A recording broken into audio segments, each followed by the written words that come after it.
hotter with a high of 97 degrees. We are under an extreme heat warning, and you can expect the heat index to reach as high as 107 today. Very light winds, mostly sunny skies. We only fall to about 79 degrees overnight, and then we do it again tomorrow with that excessive heat. Please be cautious if you are outside. Take frequent breaks indoors or in the shade. With your First Alert forecast, I'm meteorologist Leah Hill. Let's get moving, St. Louis. This is Mike Ferguson in the morning on News Talk STL. Happy Monday to you. Yeah, I know there was definitely some news that happened over the weekend. We're going to get you caught up on all of that, give some perspective as well here in just a little bit. One thing's a little bit different today. Normally, Congressman Bob Onder's with us at 7:35. Well, he's got some travel schedule and some other things going on. He's not going to be with us, but guess who is? The incoming congressman from Missouri's 5th District. State Senator Rick Brattin. Believe it or not, that 5th District, as it's been redrawn, that extends into the News Talk STL listing area. Yeah, from downtown Kansas City into News Talk STL land here. So we're going to talk to future Congressman Rick Brattin at 7:35 as well. Now, one of the freshmen that he's going to be in the same congressional class with in January is 6th District Congressman, soon to be 6th District Congressman Chris Stigall, who joined us on Friday's program to give us a look at what he wants to bring to Congress, obviously not just for the 6th District, but for Missouri as well. And a couple things he said actually surprised us. Here is GOP nominee for the 6th District congressional seat, Chris Stigall. Yes, there is still a midterm election in November, but in the deep red 6th District in Missouri, primary election's the big one, and it's a matter of Mr. Stigall goes to Congress. Now, there's a tradition in campaigns is you never assume and say that until actually the election, which I respect, and I don't think Chris is going to do that, but I'll say it. So soon to be Congressman-elect Chris Stigall joins us right now, not to put the superstitions or traditions in any danger. Way to there, go, Chris, Mike. But thanks so much for being on the show. That was a big win. I mean, several candidates came down to you and one other, and that was a handy victory. Basically, that you won several points. I think a lot of people figured you were the favorite on this, but you won by more than what I think a lot of people did. So what was it that you think the 6th District voters were saying, not to disparage any other candidate, but when they said, okay, Chris, you're going to go to Washington and here's what we want you to do? What was it that resonated when you were campaigning or are campaigning that the 6th District wants to be taken as a priority to Washington, D.C.? Well, hey, good morning, guys, and thanks for having me on. And, Mike, now I feel like I've got to not wash my jersey or the dress shirt or whatever for the next 3 months until we get there. You just jinxed it or something. But, no, anyway, guys, thank you. Look, the thing about this primary was 5 people in it. Family food fights are never comfortable. Sam Graves has been in this seat for 26 years. So when Republicans get together and have to decide who the next candidate's going to be, their next nominee, those are never fun. And so I really respect the 4 other guys that I ran alongside. They're good men: Nathaniel Schultz, Cody Oshel, Jim Ingram, and Nathan Willett. And they made me a better candidate. My wife said often to me, you should have to experience primaries. You should have to go through it. You shouldn't just walk into anything. And, endorsements don't mean anything. You've got to go out and earn votes. And so your question, why ultimately did voters choose me? I hope it's because after 25 years of talking about the issues behind a microphone, I said it's just important that we know what time it is. We have to know what the American left's agenda is about. They're deadly serious about it. They don't like the country as founded. And I think you need people that can define that easily, call it out, and aren't afraid to joust with them in a succinct way. I mean, in 2026, you got to boil everything down to a minute or less. You know that. Mm-hmm. And I just think it's important right now that we have great communicators on the issues we care about. Good morning, Chris. This is Susie Moore. I am like you. I don't want to jinx anything, so I don't want to ask you to look past November. Obviously, you have to win that election as well. But assuming you do, I have a 2-part question for you. First, do you know all of the other members of the Missouri congressional delegation? Is there going to be somebody new to you, or you already are acquainted with them? And then second, do you know yet what sort of orientation process they put you through, assuming you do win in November? I think it's heavy hazing. I think I'm hoping so. That would only be appropriate. No, you know what? I'm very, very fortunate in that Mark Alford, the congressman from the 4th Congressional District, is a dear friend of mine of 30 years. And we met years ago when he was a news anchor in Kansas City, and I was a talk show host. And so I've watched him from a distance. And in fact, just this morning, he texted and said, "How can I help?" It's a great comfort. You know, Representative Onder, Representative Burleson, Representative Smith, I know those gentlemen well, and they have all reached out to say they want to help or how can I help. And I'm eager to learn from them. There's a lot I don't know. You know, you got to find the bathroom and where the light switches are and all of that stuff. I get that. But what I did tell House leadership is if we're fortunate enough to get there, I'd very much like to start messaging. I mean, that's the thing I know I can do. I don't understand all the processes and procedures and how the sausage is made and all of that stuff. You know, you got a lot to do in terms of physical orientation. But one thing I do understand are the issues. And I told the team of House Republicans, if I can be helpful in communicating, that's what I'd love to start doing as soon as they'd like me. All right, we're visiting Chris DeGaulle, now the Republican nominee for Congress in Missouri's 6th District. We've heard a lot about agriculture. Senator Josh Hawley talking a lot about that right now, talk about USDA operations moving into the heartland as well, talking about everything from, governmental support to tariffs and all that sort of thing. You got a lot of farmers in your district, Chris. So when you go into D.C., one, is the Agriculture Committee going to be something you're going to be pushing for? And two, what needs to be done differently regarding farming and agriculture policy in the U.S.? When we get there, after this election in November, the first thing I told voters in Missouri 6 as I've crisscrossed it and talked with a whole lot of farmers is the Agriculture Committee is the first item on my agenda. I got to get there. There is no Missouri member on it at present, which is kind of hard to believe, and that is the number one industry in all of Missouri, never mind North Missouri in the 6th District. So yeah, that's where I want to be first. And then when you talk about things that we've got to do, the Farm Bill is one. Farmers just want a little certainty. That's in a very uncertain thing that no business is quite like but agriculture. They don't control their input costs. They don't control what they get on the backside of their sale. The one thing they'd just like to know is stuff like crop insurance, the stuff they can count on so that they can at least rest assured that if there are troubles, somebody's got their back. That Farm Bill hasn't passed since 2018. It's gummed up in the Senate again, as I understand it. I would love to figure out, and I know this has been something many have talked about, but I would love to figure out why it's so gummed up with a bunch of other legislative priorities that have really nothing to do with our farmers and producers. I'd love to just streamline the process. So again, those that are doing the hard work of farming have just a little bit of certainty.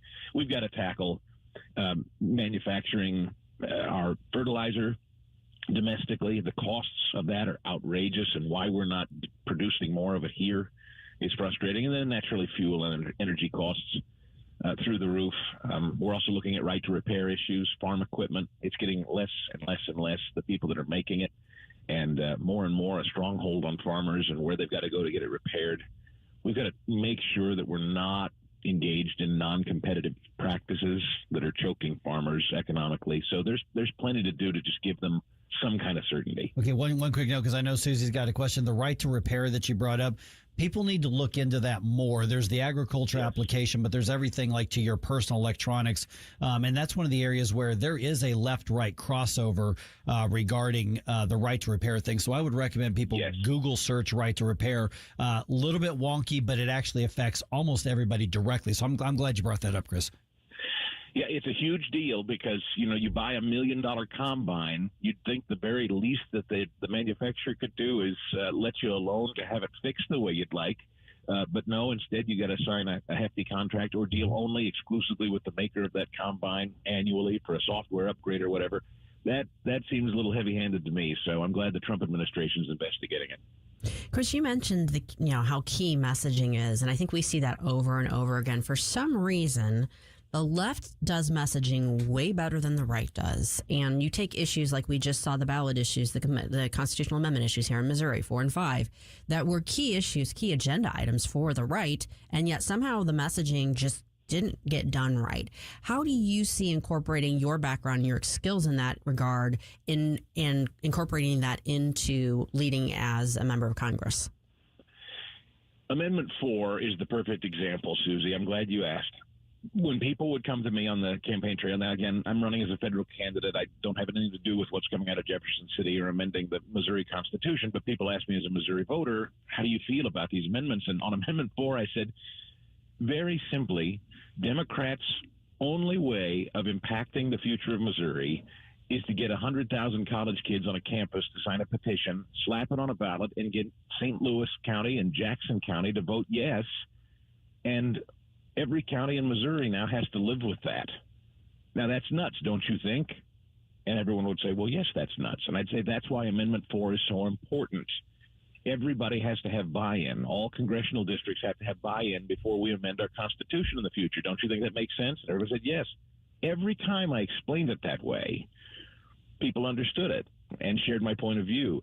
But the left is very good at saying, no on 4, no on 5, you should have freedom to speak. And it's like, well, yeah, I'd like freedom to speak. and you know, they distill everything down to this mythical lie that your voice will no longer be heard if you vote yes on Amendment 4. It's just the opposite, actually. Amendment 4 stops mob rule from telling every county in Missouri the way they're going to do their business and the things they're going to allow and the way we're going to amend the Constitution. I know how to distill things down simply, like Rush used to say about the left.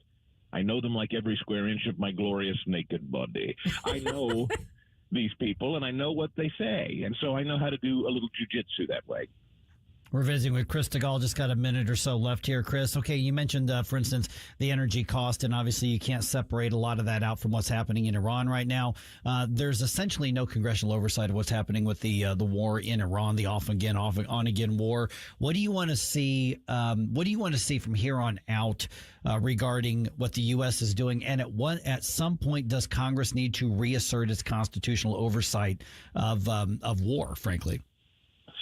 Yeah, what can't go on is this on again, off again, light switch, Strait of Hormuz thing. I can't tell you until I get there what specifically the intel is and what the president knows. I don't know.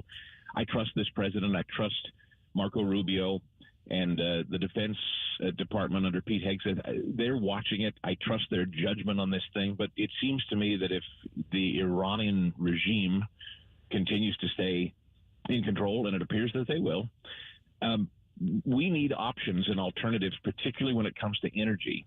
And it's got to be more than the straight opening and closing every other day that Iran gets a bee in their bonnet. And so my hope is we're finding alternatives quickly to get energy to market, domestically, of course, but I understand that some of their neighbors are now actively talking about other ways to get oil out of the Middle East besides through the Strait.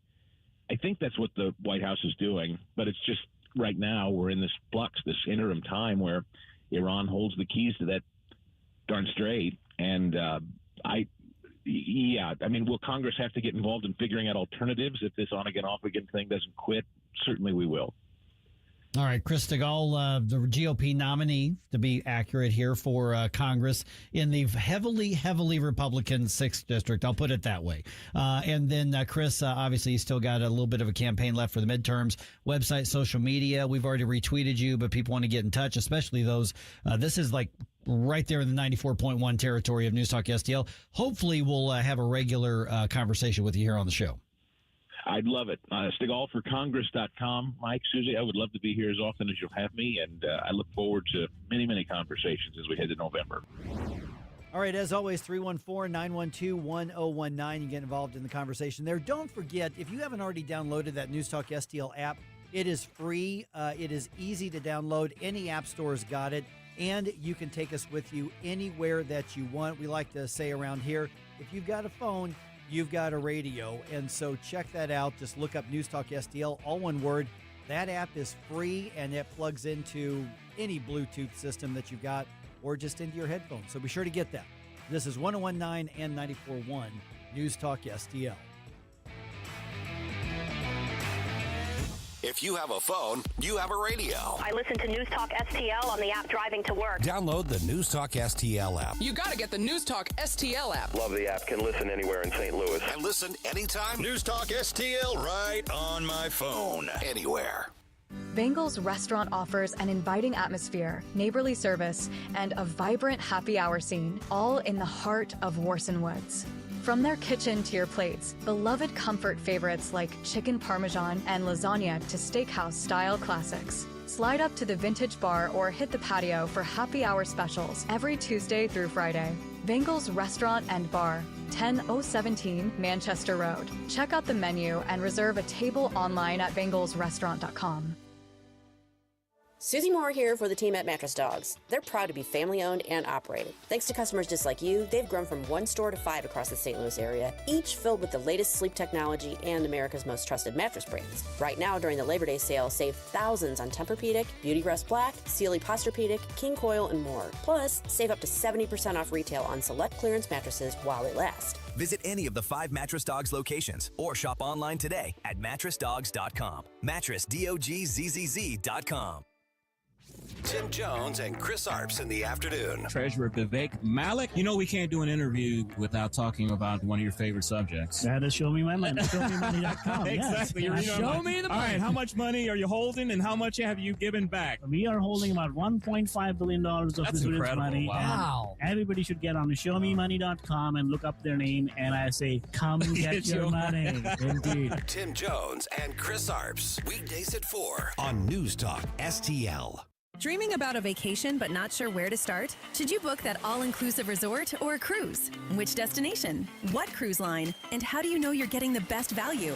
That's where Magic Expeditions comes in. We're your St. Louis local travel experts, helping you choose the vacation that fits. Whether a relaxing adults-only escape, family-friendly resort, or unforgettable cruise adventure, skip the stress, the guessing, and endless online searching. Visit MagicExpeditions.com. That's MagicExpeditions.com. What's the best way to get rid of a timeshare that you don't want? Call the Timeshare Exit Hotline. We're a group of attorneys that help customers legally exit their timeshares. It's an easy process. We guarantee results or you pay nothing. Exit your timeshare today. Call now. 800-524-1641. 800-524-1641. That's 800-524-1641. It's not often you can make a real difference in the lives of kids. When you volunteer as an optimist, you'll be helping kids take a positive turn in their lives. As their role model, mentor, leader, and friend, you'll help young people develop positive attitudes and approaches to life that will enable them to excel in school and in our community. So if you care about kids, give yourself a present by volunteering today. Optimists, bringing out the best in kids.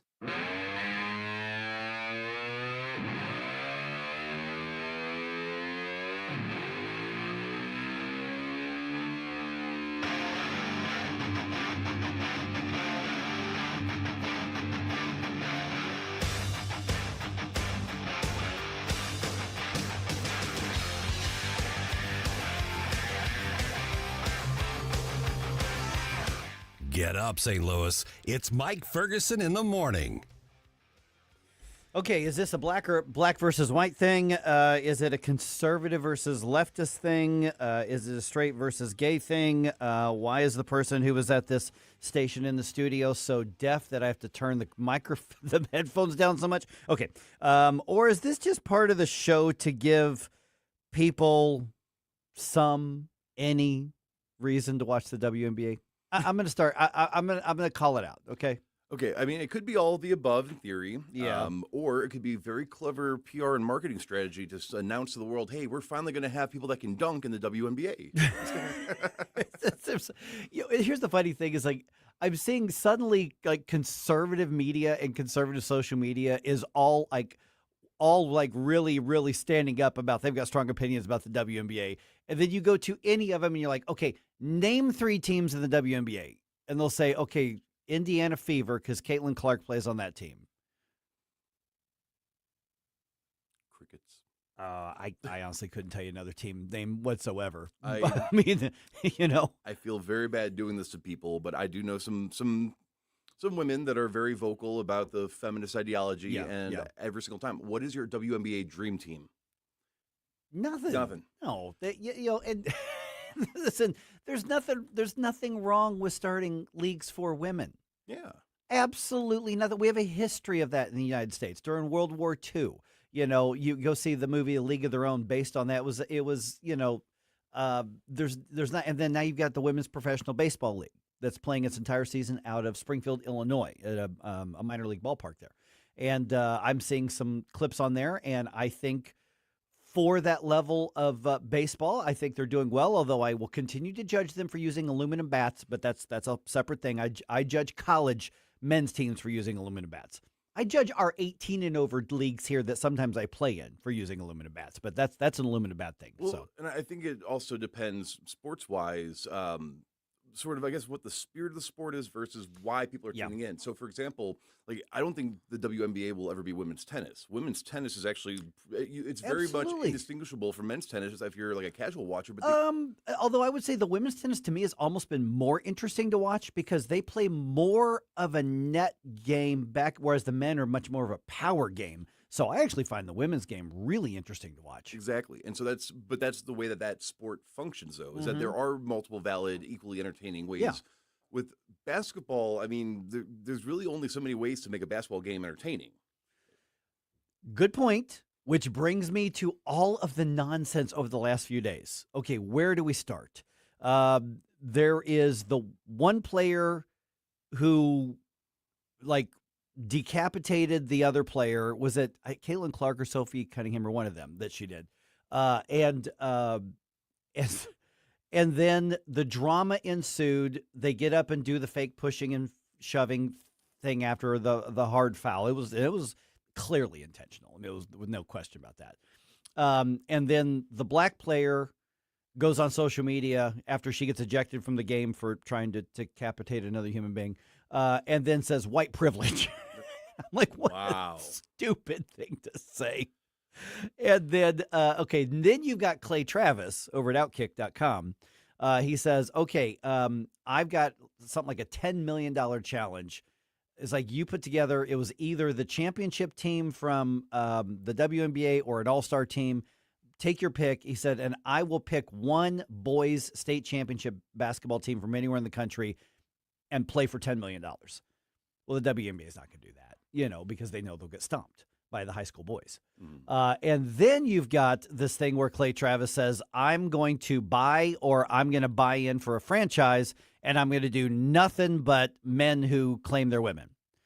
And then you've got the two former NBA players who said, hey, we looked at your rules, and your rules say all you have to do is claim you identify as a woman, and then you can play. So we've declared for the NBA draft, and then the NBA administration leagues, and we're going to put together a committee to talk about what a woman is. So basically, Matt Walsh was 4 years or 5 years ahead of them. Well, when they figure that out, they should tell Ketanji Brown Jackson, and so she can rule on that in Supreme Court going forward. They are just making it so easy, and so that's why I'm a little bit later. I think maybe later on today, I'm starting to wonder if this stuff is staged. Just because nobody watches the WNBA, unless you've got the Mean Girls catfights or lesbian drama or political stuff. I mean, is there any other reason to watch it? It's not for the basketball. Have you seen those clips?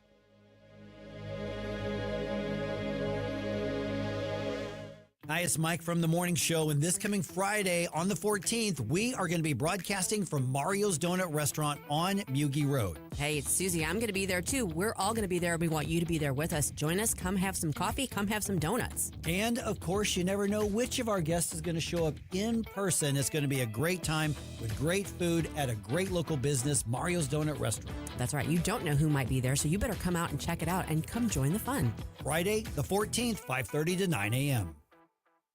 Ronald Reagan once famously said, "Government is not the solution, government is the problem." When it comes to economic growth, government can be a roadblock. With red tape, regulations, and subsidies, government stifles entrepreneurship and also props up businesses that deserve to go under. Unlike government, free markets encourage risk-taking, freedom to succeed or fail. Governments shouldn't be picking winners and losers, the market should. Free markets benefit the business owner and the customer by encouraging competition. Free market enabled a young man named J.C. Hall selling picture postcards in Kansas City to turn his idea into Hallmark cards. In St. Louis, the free market made it possible for Adolphus Busch to turn his father-in-law's local beer into the world's largest brewery. A free market also means you get to send your kids to the school of your choice. Learn more about free markets at showmeinstitute.org. The Show Me Minute has been brought to you by Show Me Institute and Show Me Opportunity. Every 40 seconds, a child disappears. That's 2,000 children every single day. Find the Children is a nonprofit organization fighting to bring them home, but we can't do it without you. Your unwanted car, running or not, can help find missing kids, reunite families, and support the search and rescue efforts that protect children every day. We'll pick it up fast and free with a 24-hour response, and your donation may qualify for a tax deduction. Find the Children provides crucial resources to help locate missing children and educational programs that teach kids how to recognize and avoid predators before it's too late. Together, we can give families hope and bring children home where they belong. Donate your car today and help bring a child home. Find the Children, because every child deserves to come home. 800-757-1340. 800-757-1340. That's 800-757-1340. This advertisement was paid for in partnership with Cars R Us and Find the Children. If you're living with diabetes and using insulin, you know the pain of pricking your fingers over and over again. By wearing a small remote device called a continuous glucose monitor, or CGM, you can reduce the pain of pricking your fingers right away. If you're testing your blood sugar 4 or more times per day, injecting insulin 3 or more times per day, or using an insulin pump, call the Diabetic Health Hotline today. 800-515-2380. That's 800-515-2380. Paid for by U.S. Med. KLGY HD3 Clayton, K270BW Belfast, KNBS Bowling Green. This is News Talk STL at 1019, 94.1, and always streaming at NewsTalkSTL.com. Hour from Town Hall. I'm Rich Thomason. A defiant Iran continues insisting on control over the Strait of Hormuz, which the U.S. contends is a critically important international waterway.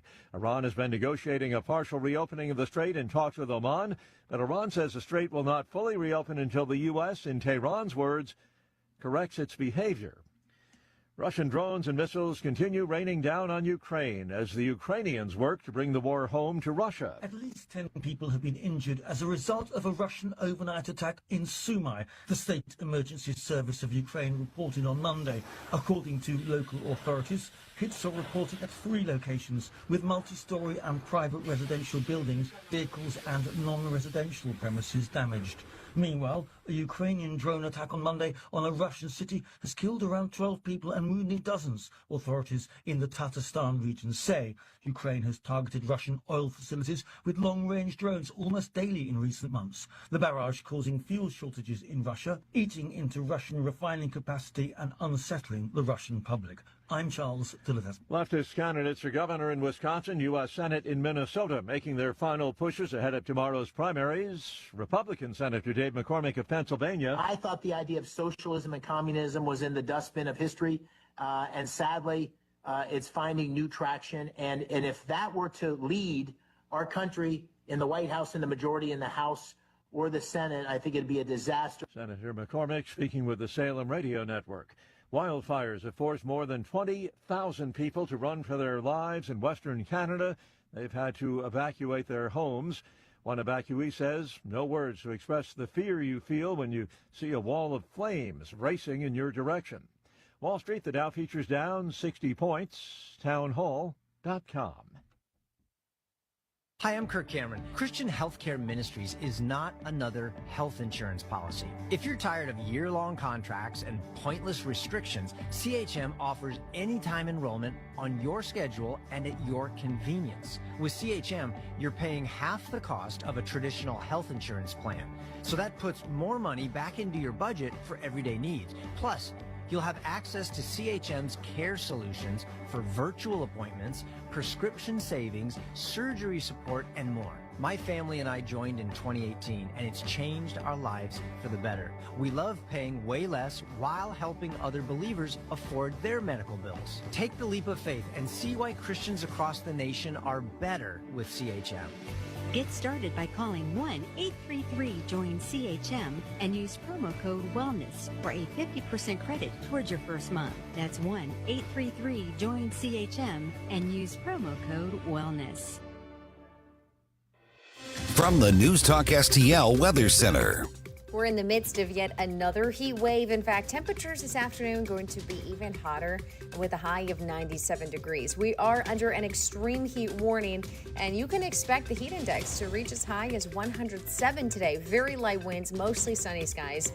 We only fall to about 79 degrees overnight, and then we do it again tomorrow with that excessive heat. Please be cautious if you are outside. Take frequent breaks indoors or in the shade. With your first alert forecast, I'm meteorologist Leah Hill. This hour of News Talk STL brought to you by Chris Cooper and Serenity Wealth Management. Business owners, download your free playbook for financial clarity at SerenityWealthBiz.com. That's SerenityWealthBiz.com.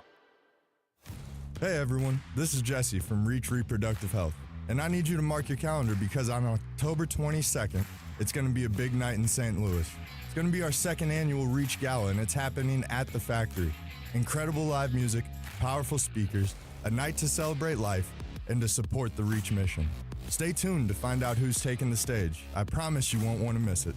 Registration is open right now at outreachforlife.org/gala. Life's legal challenges deserve experienced representation. For over 15 years, Cole Combs Attorney at Law has been serving St. Charles and surrounding counties with comprehensive legal expertise. From tax preparation and estate planning to family law and criminal defense, Cole delivers personalized solutions for your unique situation. You have traffic tickets, need a business formation, real estate matters, one call will handle it all. Cole O. Combs Attorney at Law. Call 636-949-0010 extension 3 today or visit colecombs-law.com. News, analysis, opinion. I'd love to come on your program and debate you personally. I'm a free, intelligent, average Joe. American people are all worked up. I'm with you. I'm outraged with what's happened. There are a lot of fascinating questions here. 1019 and 94.1 News Talk STL. This hour of Mike Ferguson in the Morning is brought to you by Stifel. Request a portfolio review from your Stifel financial advisor at stifel.com. That's STIFEL.com. Mike Ferguson. Shut this sucker down. Susie Moore. I disagree on his assessment of the situation. Get up, can't you hear the alarm? Get up, St. Louis. You're not supposed to lie, but you're definitely not supposed to lie when you're under oath. Mike Ferguson in the Morning on News Talk STL. All right, let's talk about, I'm going to do something a little weird here because, you know, it's me, and I do that from time to time. Can we talk about what we're not talking about too much today? Sure. Okay. Election last week, obviously, a lot of high emotions, shocking results. Not that 4 and 5 lost. I expected that to happen, but by the margins that they lost. And so you've got all the political types, which are, you know, there have been meetings in Jeff City, let's put it that way, and all around the state as well. And so now there's all kinds of questions as what does this mean moving forward, and we've talked to a number of people on that, and we will. But can I just point out that, yeah, we've got a lot of work to do before November, especially with conservatives, because there were some wins as far as individual races. But conservatives, if you're not taking note and going, maybe the state isn't as conservative as we thought. On the Missouri side, Illinois is like a mirror image. You know, because you would look at Illinois like this is deep blue. It's all Democrats or no Republicans anywhere. But Illinois is not left-wing culturally once you get about 2/3 of the way down. Mm-hmm. Like, you know, the top third of Illinois is deep blue and almost everything else is pretty red other than a few spots. So you've got kind of the mirror images at the river. Having said that, I know time is going to be of the essence coming up in the November elections. But I hope everybody just took a breather and decompressed. And I don't have anything in today's show regarding the upcoming November elections and the campaigns. We got other stuff we can talk about. And I just want to point out it's okay to not redline constantly on that. So I want to start the week off like that. That's what I did this weekend. Yeah, I didn't. I hung out at the pool. You are a little tan. Yeah, you did. I played some baseball games yesterday. Mm-hmm. Well, I played one. It was kind of funny because I had 2 games that were for 2 different teams. One at 10 a.m. on Sunday, and then the other noon. But they were like 40 minutes apart. And so my team that played at noon, they were like, Mike, we really need you there. We're running short on players, and the catcher we have is he's down in his back, but he thinks he can play. You're probably going to have to catch the second part of the game. Okay, I said I will get there as fast as I can. My team at 10 o'clock, we won. Yeah, we won the game. Yeah. And so as soon as the last pitch was over, I do the good game, high five everybody. I'm like, I'm out of here, guys. And then I head over to O'Fallon, Illinois from Brentwood. And I get there within an hour of the time the game started. So I made, I did all right. Not too shabby. They were already in the 6th inning because the pitchers were so good that the innings just went like that. So I got there in time to get credit for being at the game, but they didn't need me. I was in the batting lineup, but they didn't get to me. So I got a little bit of a physical break on that, and then we just went and got barbecue afterwards. So that works. Sounds too. like a perfectly fine way to spend a Sunday. That was worth the trip. So I didn't think about anything political. And then Sunday night, I start looking through some of the news feeds. I'm like, okay, well, the one player, got the hard foul. I think she was ejected. Yeah, got clotheslined by Dijonay, whatever her last name is. Yeah, I don't know. But it was basically, it's like, well, why'd you throw out of the game? I think there's something in the rules about attempted decapitation. Yeah, I generally frowned upon it, even in this league. Even, and so then I start saying all this drama. Then I say Clay Travis basically trolling them, putting up millions of dollars, saying, oh, I'll spend millions of dollars to troll you. Mm-hmm. And then the league is like going into, and we'll get into more detail on this a little bit later. And I'm starting to think, and this is going to be the thing I'm going to put, so you can be thinking about my take on this and agree or disagree. I'm starting to think the WNBA is like the only reason anybody watches this is if we have all of this drama and conflict. Oh, that's definitely at this point. I mean, that's why all the attention is on them. It's not because of the level of play or anything. No. Which again, we'll kind of get into that here in let's just do it at 6:20. We'll just jump right in because I'm looking at other women's sports. And other leagues are trying to do it right, and they're not getting anywhere near the attention. Yeah, I mean, there was a lot of controversy swirling around the WNBA right now. I mean, when I woke up yesterday morning and actually did do a little bit of editing work. I mean, Red State was very Sophie-centric. Yeah. Because there was just a lot around that story. It definitely has people's attention.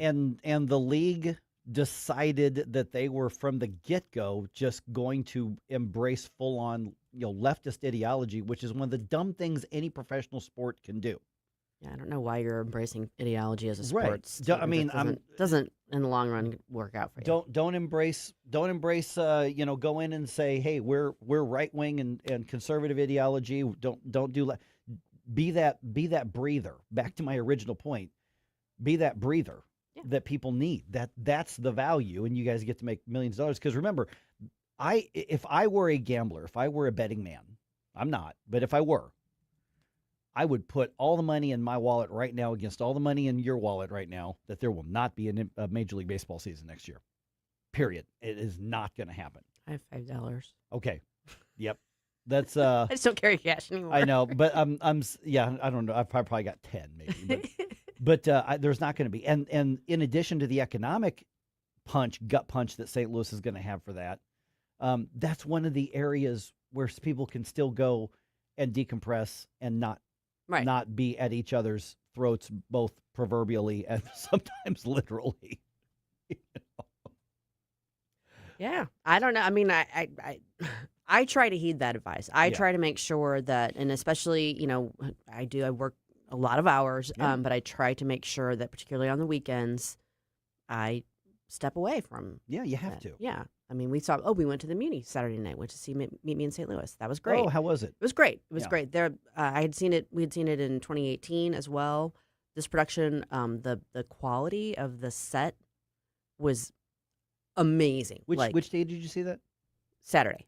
Okay, so like before like super heat wave came in, but it was probably still pretty Oh hot. no, it was hot I Saturday. say it was pretty hot. Yeah, I mean it wasn't miserable, but Yeah. it was definitely warm. But no, I mean that didn't take away from the show. It wasn't one of those where you were just like melting the entire time. But no, the quality of just the stage presentation and everything. I mean the show itself is kind of a traditional, feel good one.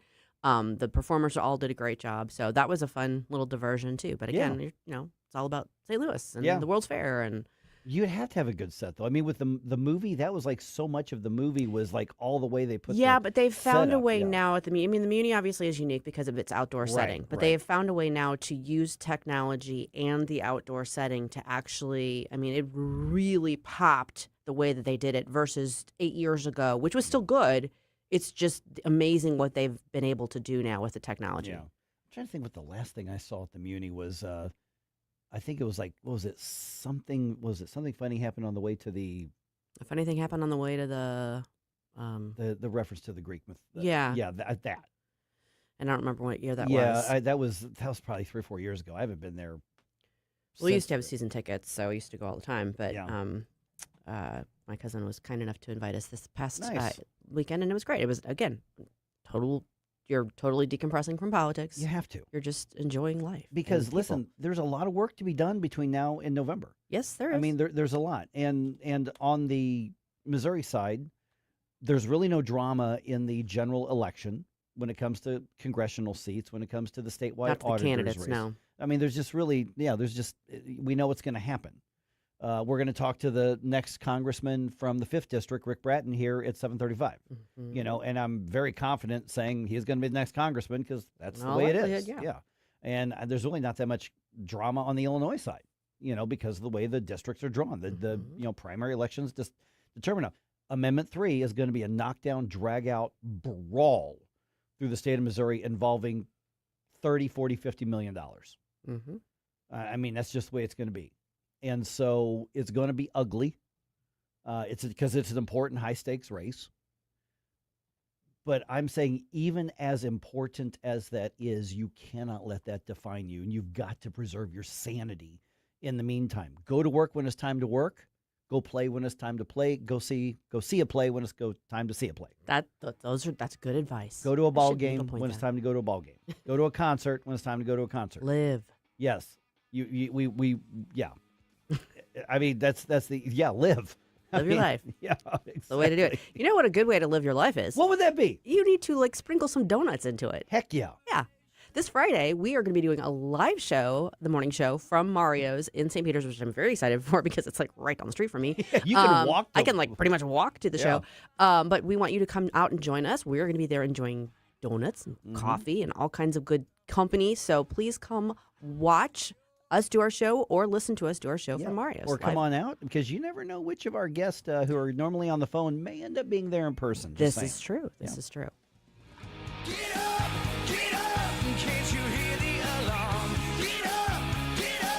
Mike Ferguson. 6 a.m. and already the boy ain't right. On NewsTalk STL. Someone had a birthday. Yep, 50. Can't believe it. 50 years of wisdom. Great segue. We have a health reminder from the CDC. Pneumococcal vaccination is recommended for adults 50 or older. Says here, we're over 6 times more likely to be hospitalized with pneumococcal pneumonia than adults under 50. I don't love those odds. Same. Look what I found. Pfizer's Prevnar 20 is proven to help protect adults against pneumococcal pneumonia and invasive pneumococcal disease in just 1 dose. And millions have already gotten it. Continued approval may depend on a supportive study. Don't get Prevnar 20 if you have a severe allergy to its ingredients. A weakened immune system may lower your response. Common side effects include injection site pain and swelling, fatigue, headache, muscle, and joint pain. For full prescribing information, please call 1-855-213-2138. Visit Prevnar20.com or talk to your doctor or pharmacist. I'm on Prevnar20.com now, scheduling my appointment. Good idea. And happy 50th. Hey, folks, Jamie Allman here for Newstedter's Fine Jewelry right there at Doherty Ferry and Big Bend. WowDiamonds.com. It's Wow Diamonds for a reason. These are beautiful lab-grown diamonds. They are gorgeous. They will blind you when you walk in and see them, but that's a good thing. Great engagement sets, wedding sets, all these beautiful God-created gems, sapphires, rubies, you name it, garnets, and also all the gold you need, and the famous bull of a watch, WowDiamonds.com. Scott, can you believe it's already been more than a decade since the Queen of Carpets sold flooring to St. Louis area contractors? I know, but I don't have to be a king to offer contractors today's lowest prices. Yes, contractors owe it to their customers and themselves to shop at Best Buy Flooring for the largest in-stock selection of carpet, carpet tile, sheet vinyl, laminate, hardwood, luxury vinyl plank, and luxury vinyl tile. Plus 3 convenient locations, North County, South County, and Metro East. Open 7 days a week. Best flooring, best selection, Best Buy. Best Buy Flooring. Do we want to get right?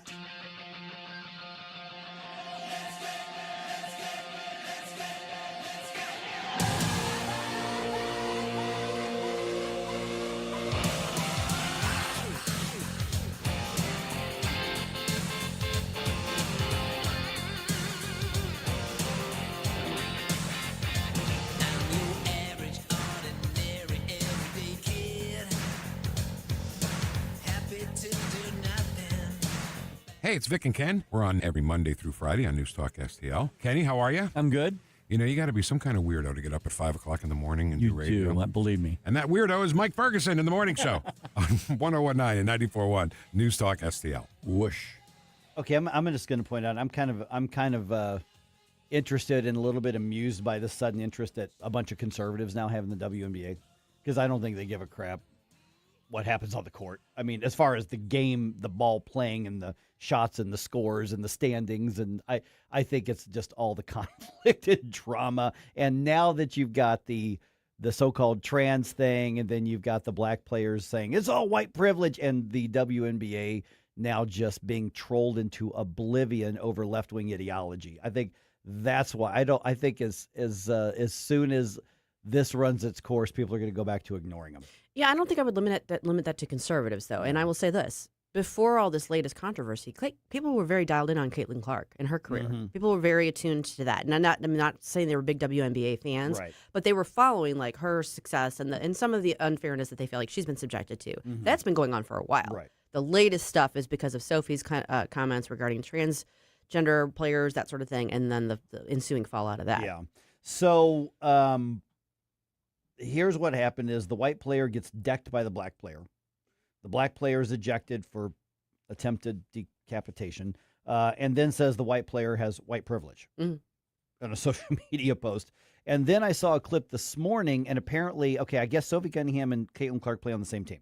Yes, now they do. Mm-hmm. And so at the post-game press conference, which every professional league does, they were asking their coach about it, and their coach was soft pedaling and trying to not criticize the player who could have broken her player's neck. Mm-hmm. And so that's how ingrained the whole woke thing is. Right. You know? Throw your own players under the bus to preserve the virtue signal. And so if it weren't for the cat fights, if it weren't for, you go into Brittany Griner and the lesbian drama and the trash talking, which is cute, not many would still even know the league exists outside of these couple of players. I think there's been a big push, but even like right now, you say, okay, Mike, name 3 teams. I can name you Indiana Fever, and I'm following the news, but I don't know who. I just don't care. And I think there's so many people like, well, who's the leading scorer? I don't know. Who has the most? I don't know who's in first. I don't know. But that player got decked, and then it's a black-white thing, and that's what people are tuning in for. And then Clay Travis is having way too much fun. Well, I was going to say, if the WNBA ends up not working out very long term for Caitlin Clark, she could always have a position with the UFC, right? She knows how to take a beating. I don't know that she knows how to give a beating. Sophie Cunningham was already offered the WWE. Ooh, was she? Mm-hmm. Yeah. See, they got that grit and that attitude for that, and yeah. I hate saying that because I don't like the idea that the league is quite literally just letting people beat up on players because they don't want to make it a issue of some sort. But the amount of times you see like an NFL player score a point and they're doing that little like celebratory dance, it's almost coming off like anytime somebody in the NBA does something, you have to go and beat up on Caitlin Clark. It's ridiculous. Yeah. That's the icky shuffle of the WNBA. Yeah.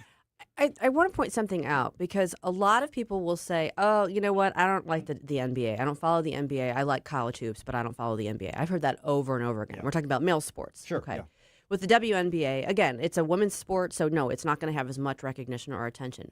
But I want to be very careful because, like I was saying last week, we talk endlessly about the fact that women should have sports and that men shouldn't be playing in women's sports, and that's part of the what's going on right now. Yeah. So I don't want to denigrate or minimize and say, well, no one really cares how they do because they don't, it's not that interesting. No one cares. I mean, that's counterproductive, I think.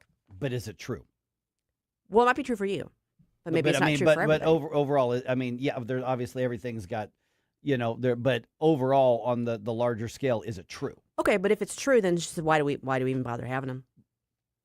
Well, I'm asking the question. I mean, because they have leaned into putting the spotlight everywhere except on the athletic competition of their players. Don't disagree with that. So who's making them irrelevant? I mean, if it weren't the political arguments and the ideological arguments, would anybody be paying attention to them whatsoever?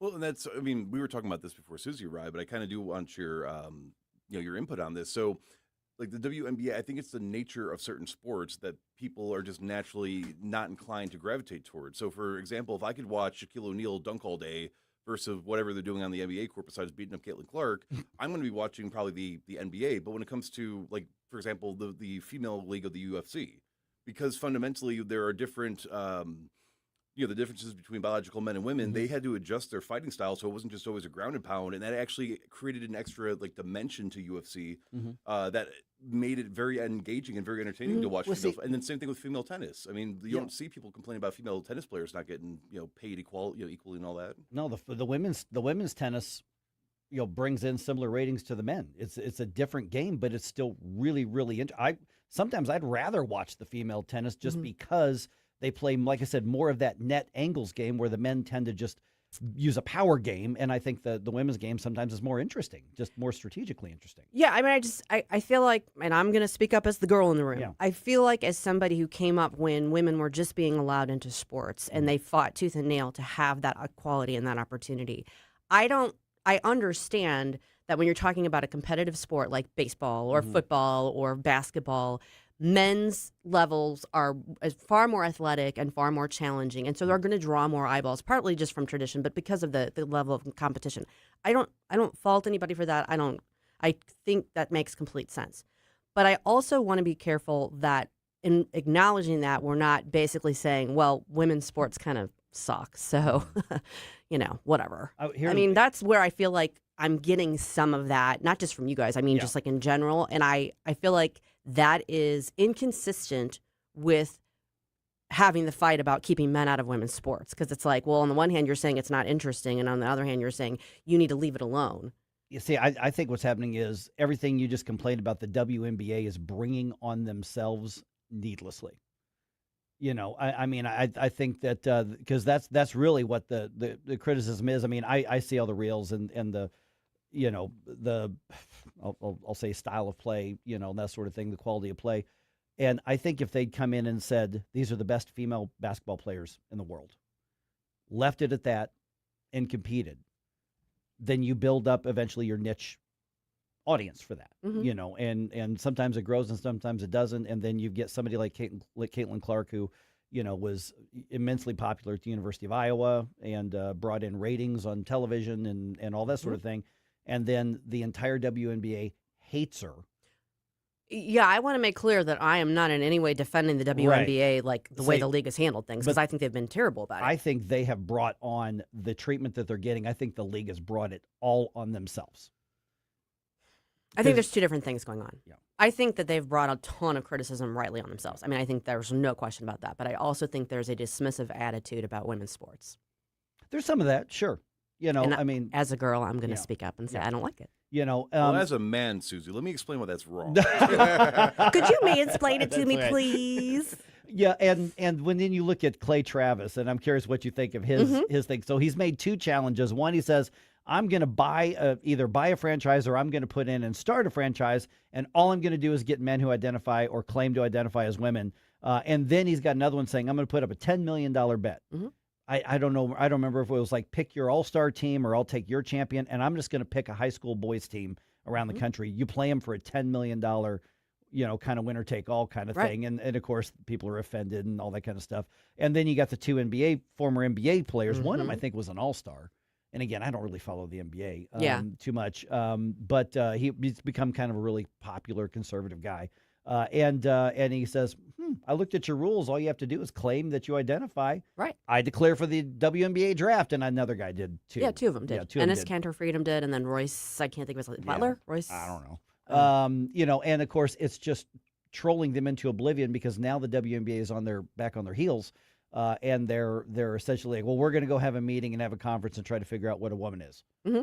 I'm like, okay, this is evident. You brought all of this on yourself. 100%. You brought every bit of this on yourself. And so to your point with, the girls saying you're denigrating women's sport, well, they're doing it. Yeah, but that's what I'm saying. There's two different things going on here. They're doing it. The league is making a fool of themselves. Absolutely 100% agree. What I'm saying is the dismissive, well, because women's sports just isn't that interesting attitude is a different issue. And I think that is counterproductive if you're going to say that they should have their own sports and that men shouldn't be playing in them.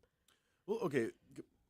I'm trying to make this concise, but is it maybe the fact that because there has been such a activist sort of mentality in general of anything men can do, women can do sort of thing, everything needs to be equal, and maybe that if there were adjustments made to better, I don't want to say, to better, not placate, but incorporate the strengths that female athletes have, that maybe it's because it's too close to the NBA and it's not, and women, watching women play basketball is not usually as intense as watching men play. No, I just think the nature of it is going to lend itself to men's competition being more, more competitive, more engaging. And I get that. My point is if you're going to say, keep men out of women's sports, women have the right to do this, we need to support women's sports, then to turn around and go, yeah, no one watches them anyway, is rude and dismissive.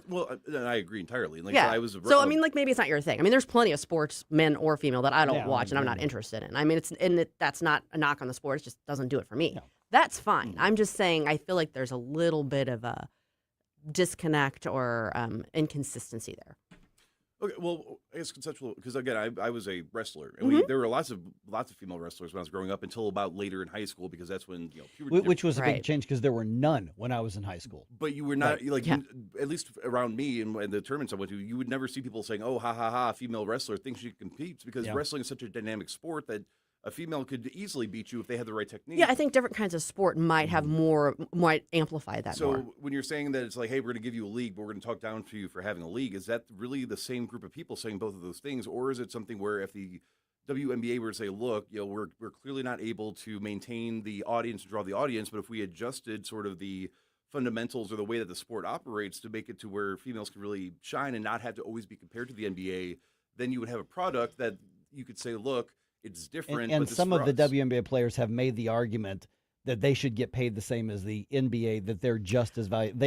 Some of them have actually made that claim. Well, right. And I don't think you can just make that claim and just say, obviously you've got to draw the eyeballs. Right. And I'm saying it's fine to acknowledge that women's sports, especially in these particular sports, may not draw the eyeballs, may not have the allure that men's do. I get that.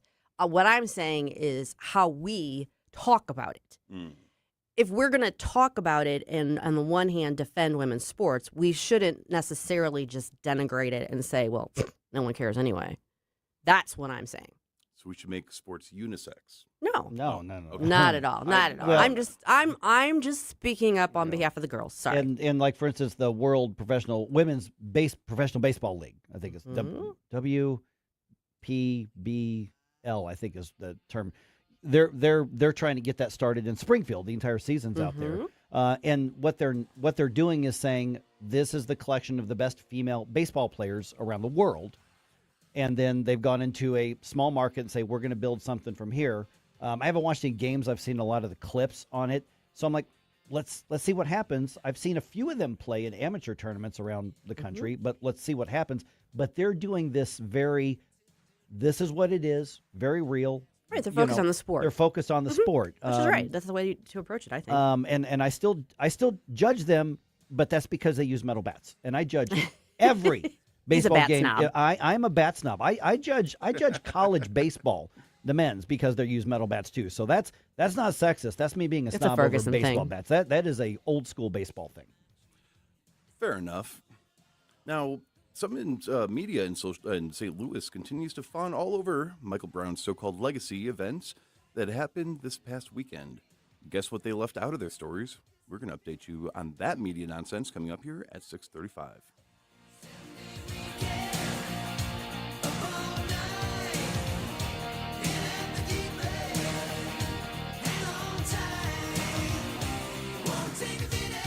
Mike Ferguson in the morning. Here's Stadium, where our women basketball teams play. We know can dunk, but good fundamentals. That more fun to watch. On News Talk STL.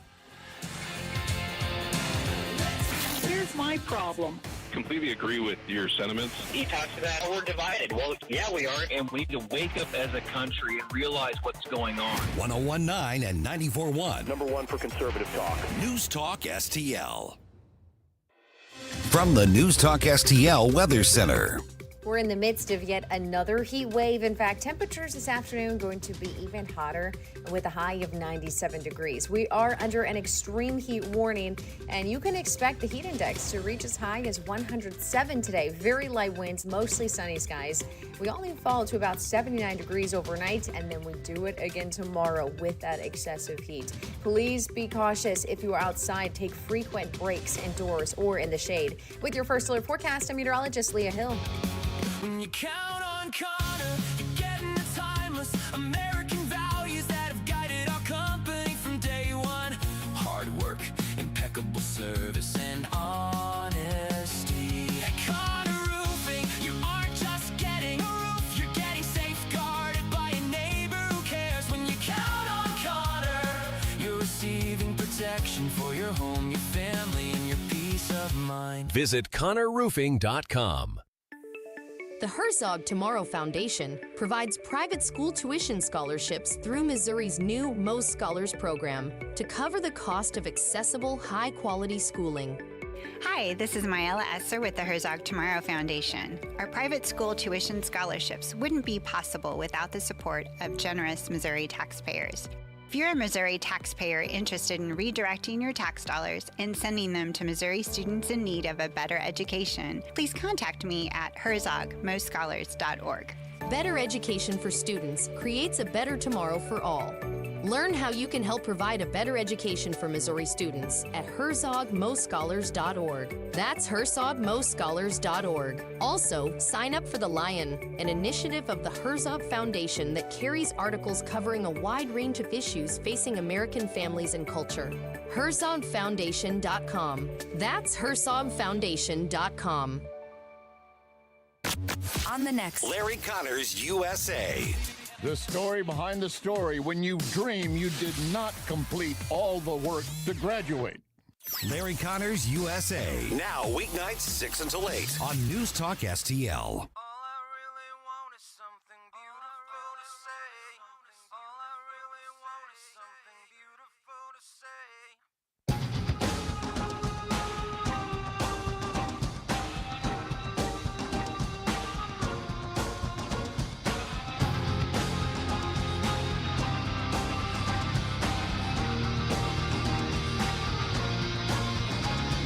Hey, this is Vince Colonnese. I'll talk to you tonight at 8, but now back to the Mike Ferguson in the Morning Show on News Talk STL. You know, I mentioned this last week. Not much more to say other than the blatant media push to just scrub the Michael Brown, and I'm using massive air quotes here, legacy of, I mean, what's the word I'm looking for here? Criminality? Scrubbing all of that out. And grifting of the people surrounding him. So let's talk about the media coverage, because we don't need to relitigate Michael Brown and his so-called legacy. But the media coverage of it is just eye-rollingly stupid. Not all media jumped in. There were a couple media outlets that were like, yeah, I couldn't find any stories on it. So I think some of them are starting to realize that there's only so much we can push and narrative, or maybe even there's a few people in newsrooms go, should we include the rest of the story? Well, if you want to do journalism. Well, the answer typically is no. I guess in not. St. Louis on some of those. All right, 6:37 right now.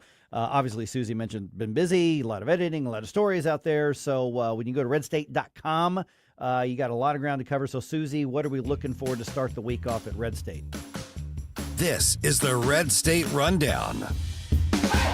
Well, as I alluded to earlier, we definitely have been covering the WNBA skirmish and all the stuff with Sophie Cunningham and all that. There's plenty of coverage about that. But there's other things going on in the world, including this. Terry Kristoff has this morning. Tensions explode after Texas Town Council approves massive Islamic Center expansion. Yeah, that's going to cause a little bit of a culture clash. If you want to find out more about what's going on in McKinney, Texas, you want to read Terry's piece on that. This one kind of got some eyeballs yesterday. Rusty Weiss has it. AOC injects herself on camera while freezing eggs ahead of possible 2028 run. Huh? That's right. She's freezing her eggs. She's making a big production of it because she realizes that she's not ready to have children yet, but she might want to in the future. But she's letting everybody know that she's being proactive, I guess. Oh. And so it's, yeah. Okay. And then this one was kind of cute and interesting and a little offbeat. I don't know. Did you hear the saga about Chuck Grassley and his vacuum cleaner? No, I can't. He had an old school vacuum cleaner named Beth. It was nicknamed Beth. It was an old Hoover that looked like it was straight out of the 50s. Oh, that like the big, okay. Finally up and died over the weekend, and he posted about it on social media. Well, Sister Told You has this one. The story of Chuck Grassley's deceased vacuum, Beth, gets even more hilarious. That's right. Someone has offered him a suitable replacement that isn't yet your modern version. It is kind of a comparable replacement, but it was kind of a cute story. That kind of is, actually. Because Jerome, now, this, all joking aside, this is going to be something that he probably has never seen in his life. The old vacuum cleaners that look, some of them would look like a mini version of like a tractor trailer, like tanker, like the ones that carry like farm products or oil or something. And you would have the hose and the suction thing attached to the front, and you would have to drag the big vacuum cleaner behind you. So this isn't quite that, but it's a very heavy duty. I don't know if you can see it from there. Yeah. It's like an old school vacuum. So I thought they were talking about, because I remember my grandparents having the one that was like it looked like an alien was coming to get you. A long tank that you had to, you would do your thing, and then you have to haul this heavy thing up next there. I would just like to put on record, I did not just suddenly spawn into existence one day. I do have grandparents, and I'm familiar with the technology that they use. See, but I'm not even sure your grandparents would have had this. My grandparents had I've seen Tom and Jerry. Valid point. That's it. Yep. Valid point. See, that's when you were describing that. That's what I thought he was talking about. No. It was an old, I think it was it might have been from the 70s. I don't know. But it was definitely an old school vacuum, and it basically sparked out and died. And so he was basically, lamenting that on social media. It was nicknamed Beth, and that was after a woman that worked with him for a number of years. And it was kind of like a running joke because, I don't know, hardest working person or whatever. It was like that kind of thing. And so, he was lamenting it. And now someone has found a suitable replacement that's not one of your super modern ones. An hour or so southwest of St. Louis on I-44, and I'm trying to remember what town it's in, there's actually a museum of vacuum cleaners. Right, that you see the signs off 44. I'm trying to remember what town that's in. It's the one that's got a because I know it's the same town that has a winery that looks like a really nice restaurant and winery there. I've never been to it. I've just driven through. It's on 44. It's on 44. And I'm gonna say it's like an hour maybe southwest. If you leave here and you go past, say, Six Flags, maybe another 45 minutes or something like that. And I just remember seeing that there's actually a museum of vacuum cleaners there. Wow. I'm looking it up while we're talking. Yeah, I just don't remember. St. James. Yeah, there it is. Yep. So I it's should have thought about that. Yeah. The winery. But there's enough interest in old vacuum cleaners that's there, and it's been there for years. Yeah. I mean, so I don't know how many visitors they have in a given day, but there's a passion for it, I guess. Maybe Chuck Grassley will go visit. Yeah. For old time's sake. Right. Yep. Okay, we mentioned this last week. Media gushing over so-called Legacy Week. That's what Michael Brown's biological father is referencing it. And their Channel 5, of course, and Channel 2 covered this pretty extensively. I did not see anything on Channel 4's. At least not on their website. I looked, but I didn't see anything. But Channel 5 and Channel 2 covered it, and they have like what they call the Black Ball, which is the fundraiser for their nonprofit group. And as we expected, completely rewriting the narrative of Michael Brown. Of course. Completely. We mentioned that when they were doing the preview stories coming up, there was one half sentence that said, oh, yeah, by the way, the police officer was cleared of any wrongdoing. Mm-hmm. In the post coverage, it was all when he was shot and killed by a police officer. Death at the hands of a police officer. Mm-hmm. They did not use the word murder, although I did see some of the activist groups that are still maintaining that line. Sure. But they said death at the hands of a police officer, killed by a police officer. And so Which is technically true. It's just correct. Kind of gives a different impression than... Right. It's not journalisming very well. No. And then just gushing about what they're doing, this great thing. And, somebody said, boy, Michael Brown said, I'm going to heal my community. I'm sure he did. Right. Right. I'm sure. Right. And then trying to frame his dad and stepmom, as just the grieving parents who weren't really involved in his life, from what we can tell, because he was raised by his grandmother. And then, everybody's like, doing the whole gentle giant in the picture with the high school graduation, garb, and not the mugshot or screenshots from when he was assaulting a convenience store owner trying to get cigars or cigarettes or whatever. And cigarillos. And so they're just rewriting the whole thing. And there's not even an attempt by channels 2 and 5 in this to be anywhere near intellectually honest. Mm-hmm. I mean, it would make a lot more sense to say this event's happening. Here's what the stated goals of this nonprofit is. Here are the vigils that happened, which did happen. That's news. Mm-hmm.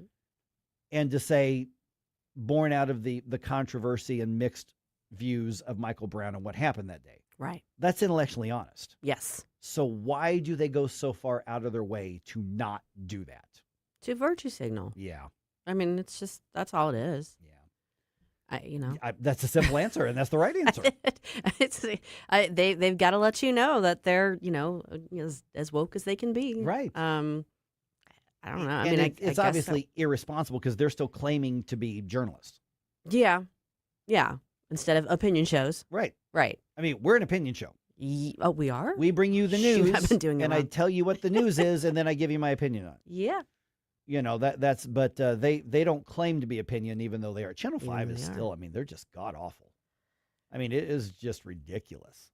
I don't watch that much television to begin with, and I certainly don't watch a lot of local news, and so it's hard for me to gauge anymore. But part of the reason I don't watch it is because I don't get anything from it that's useful to my life. Weather I watch, that's useful. I go in when I read those articles and I watch the videos. Mm-hmm. And I go in intentionally, mentally saying, look for something that they're doing right. Mm-hmm. Break my narrative. Don't go in with my narrative. Read and you look at the coverage. And Channel 5 was worse than Channel 2, but they were both bad. Yeah. It's a matter of, it's not even a matter that you covered the story. It is newsworthy. I do think the events were newsworthy. Absolutely. If you covered them objectively, and then the active rewriting of what happened 12 years ago. Mm-hmm. Yeah, I don't know. We just see revisionist history all the time. That's just the way it goes. And I guess, maybe they'd catch a lot of flack if they actually did an even-handed reporting of it. I don't know. They would. Yeah, they would. And if they pointed out that multiple investigations showed that Officer Darren Wilson was justified in his shooting, and he was being attacked by Michael Brown, they'd catch all kinds of flack, and not even so much from the viewers, but probably what would happen is the advertisers would hear about it from the activist groups, and they still think that getting ratioed on social media matters. It's annoying. Yeah. You know what? It's not annoying. We've got a big fun event coming up in September. You're invited to attend the annual St. Louis County Lincoln Reagan Day Dinner on Saturday, September 19th, 2026 at the River City Casino Hotel Ballroom. You'll hear from Missouri state officials, Missouri federal officials, and Newsmax host Rob Carson, who wrote Rush Limbaugh's comedy bits for 30 years. There will also be a silent auction. For ticket information, contact Renee Artman by calling 314-398-6667. That's Saturday, September 19th, 2026 at the River City Casino Hotel Ballroom.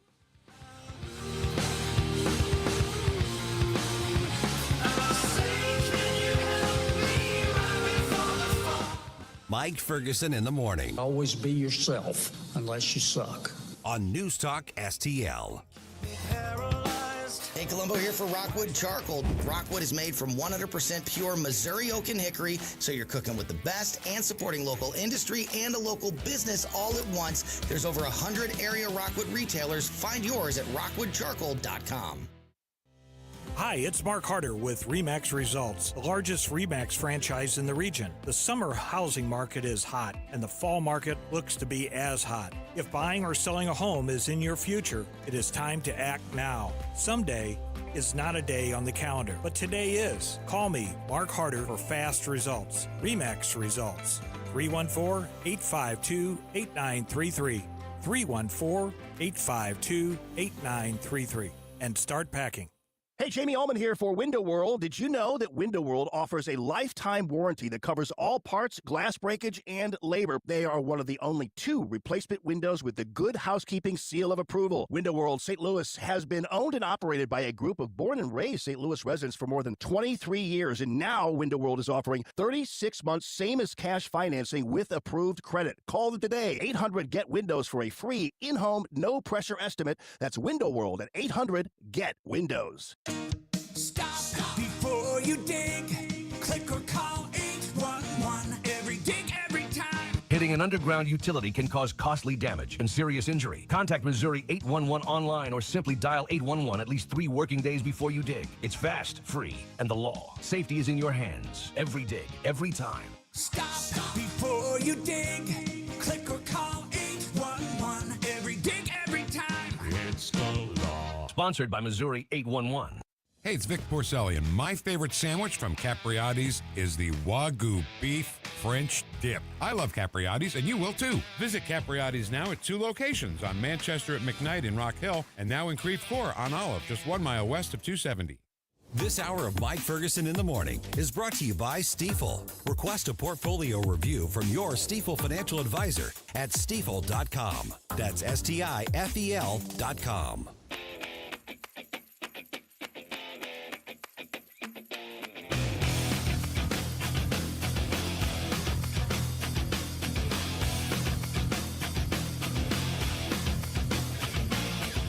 Hi, it's Randy Tobler here.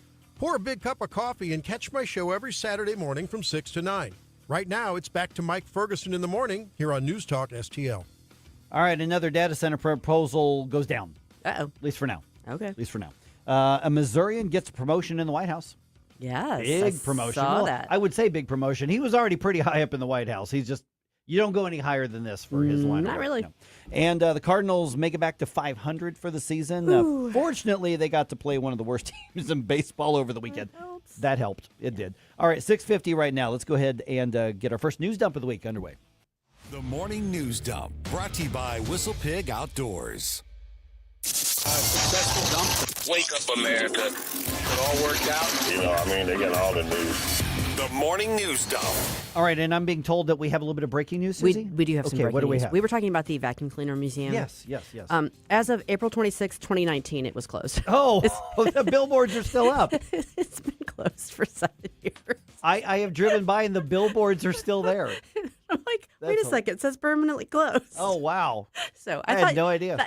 Don't go down to St. James with the hopes of seeing the Vacuum Cleaner Museum because it's not Then not you may open. get depressed and But you have can to go go to the winery or go say you someplace get else. depressed Go and you have to go to the canoeing. winery. Exactly. Yeah, exactly. All right. I just remember seeing the billboards and I've seen them. Totally agree with you. I just when I was looking it up, I'm like, oh, wait a second.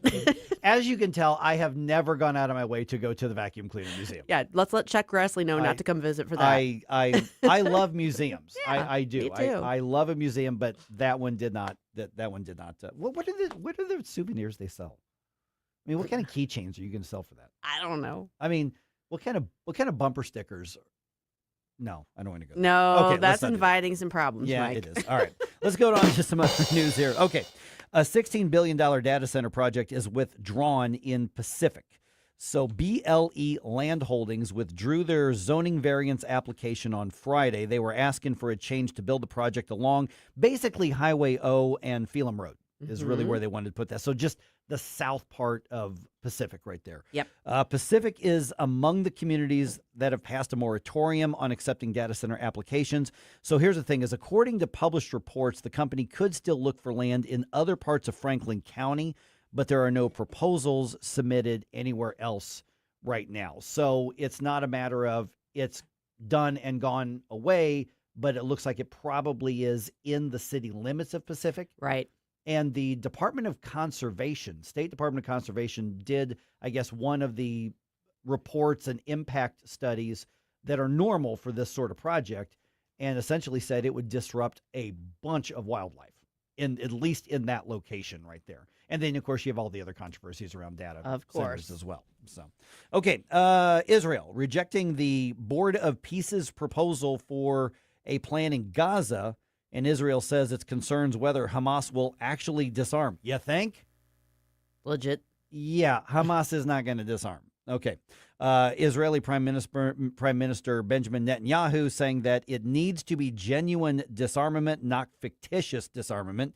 U.S. Ambassador to the UN, Mike Waltz, was on One Nation with Brian Kilmeade on Fox over the weekend, and he says the proposal does call for Hamas to disarm, but then he went on to explain that some of the concerns that Israel has over the, other weapons. The rockets, the missiles, the factories, and even their individual AK-47s, those come under this new board set up by the Board of Peace that will manage all of it. And the Israelis are very concerned of who then certifies that they've disarmed before they completely pull back. You're not managing Hamas, guys. They're not disarming.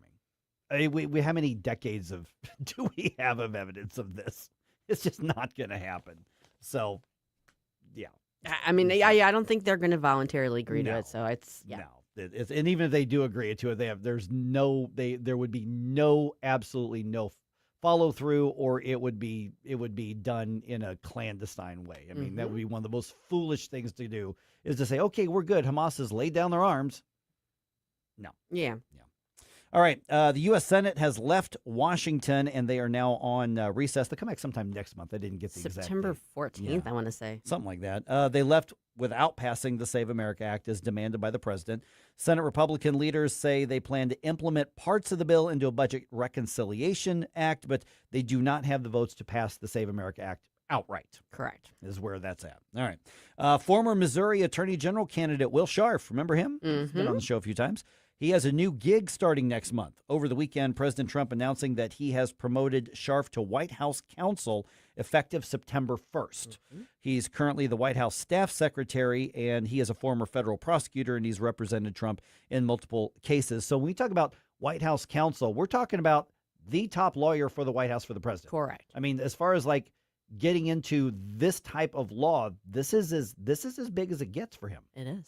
Yeah. It is. Yeah. Congrats to Will for that. Yeah, that's a big deal. It is. Yeah. So I guess losing that race for Missouri Attorney General turned out to be a good thing for him. Maybe, but both he and Andrew Bailey are serving in the administration, so right, go figure. Yeah, different areas. So yeah, that's a major thing. Let's see here. All right, what else do we have going on here? Okay, Democrats. A lot of them pledging to support Michigan Senate nominee now, Abdul El Sayed, after he won that nomination, beating Congresswoman Haley Stevens in the Michigan race. What you got there is you've got some centrist Democrats. And in Michigan, you say, well, are there? Yeah, they're called auto workers. Because a lot of them are not the fringe left crazy people. They're the old-fashioned blue-collar Democrats. And there's still a lot of them up there. So they've got that party split that's happening at the moment. Senator Tom Cotton, Republican out of Arkansas, he was on Life, Liberty, and Levin on Fox, and he says he thinks this is a sign the Democrats are turning, obviously, to the far left and criticizing El Sayed's connection to Hassan Piker. Palled around with people that said America had 9/11 coming. He wants to abolish ICE. He wants to stop border enforcement. He wants confiscatory levels of taxation for hardworking Americans. El Sayed saying basically saying that he represents a very different America. I think that's fair to say. That's fair. Accurate, yeah.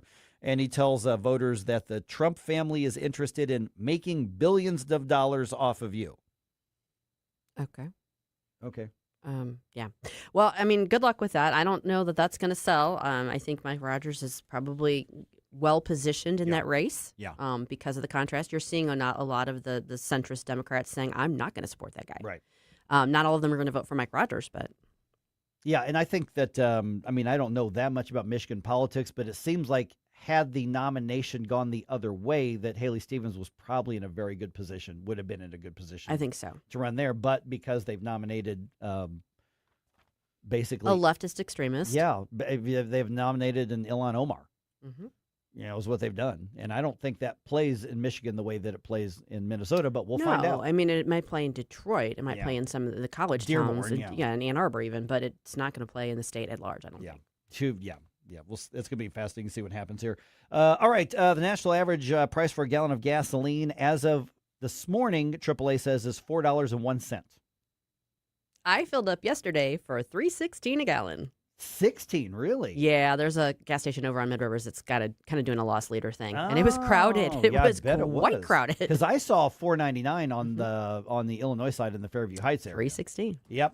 Okay. AAA says the average price in Missouri $3.66, in Illinois $4.24, but I saw $4.99 in one place. Around the metro, average prices range from $3.57 in St. Charles County to $4.30 in St. Clair and Monroe counties. Cardinals end up beating the Rockies yesterday. Final score 7-4, I think it was. Basically, the Cardinals then won the series 2-1. News Talk STL is proud to have Doug Voss of Safe Money Radio as part of our lineup each week. Doug has been a staple on the St. Louis radio airways for many years as one of the leading financial experts in the area. You can now hear Doug and Safe Money Radio 2 times every weekend on News Talk STL. But in case you miss anything, you can check it all out at DougVossSafeMoneyRadio.com.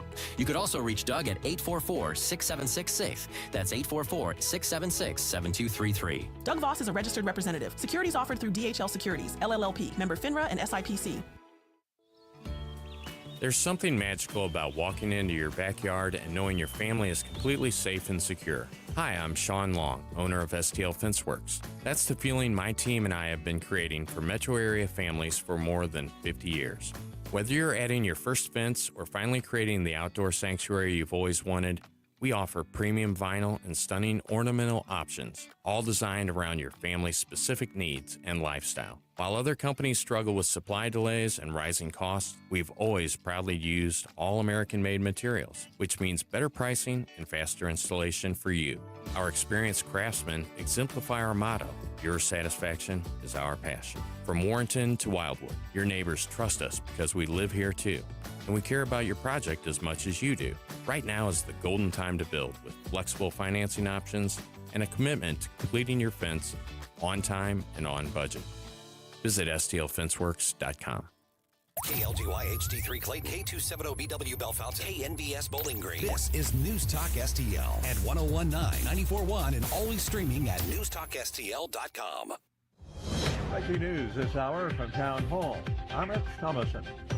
It's something that multiple polls tell us is quite popular with Americans of all political stripes, with the Senate dragging its feet on the bill nonetheless. The Senate leaving for vacation and not moving President Trump's Save America Act forward before the 5-week recess. The bill would require ID to vote, which many Democrats oppose. President Trump having some fun on his Truth Social page, noting the irony of this video posted by former Vice President Kamala Harris, who says this. This president is trying to push this SAVE Act, which basically would require that for people to register to vote, you're going to have proof of who you are. Laura Winters reporting. With the midterm elections fast approaching, the Republican National Committee is preparing to host an unusual midterm convention scheduled for next month in Dallas. It will focus on portraying Democrats as captive to socialist and progressive extremists. GOP operatives have compiled extensive footage of figures like Hassan Piker, James Tallarico, and Michigan Senate nominee Abdul El-Sayed to depict Democrats as out of the mainstream, with speakers including Vice President J.D. Vance, HHS Secretary RFK Jr., and President Trump delivering primetime attacks. Ken Lorman reporting. Progressive candidates for governor in Wisconsin and U.S. Senate in Minnesota making their final appeals ahead of tomorrow's primaries. Democratic incumbents in Connecticut also trying to fend off challengers from the left. Iran continues insisting on restrictions on shipping through the Strait of Hormuz as it negotiates the future of the strait with Gulf neighbor Oman. The U.S. insists the strait is an international waterway and should be open to all. The Dow futures are down 59 points, while the NASDAQ futures 31 points higher, and the S&P futures are up 3. More on these stories, townhall.com. Diabetes, high blood pressure, anxiety meds, everyone's on them. If you're a 50-year-old male, maybe a bit porky, and you may even have type 2 diabetes, $1 million of term insurance may only cost you about $200 a month. Call Term Provider. Speak with Big Lou at 800-555-2085. Big Lou will find a term life policy for you even if you have type 2 diabetes, are overweight, or have high blood pressure. Term Provider has helped thousands of people like you who think they can't afford term life insurance. To buy $1 million of affordable term life for you, all you need to do is call Big Lou at 800-555-2085. Lou will make sure the scales are tipped in your favor. Call 800-555-2085. Big Lou will answer your call and work to fit you into a term life policy that you can afford. Remember, Big Lou's like you. He's on meds too. Call 800-555-2085 or biglou.com. From the News Talk STL Weather Center.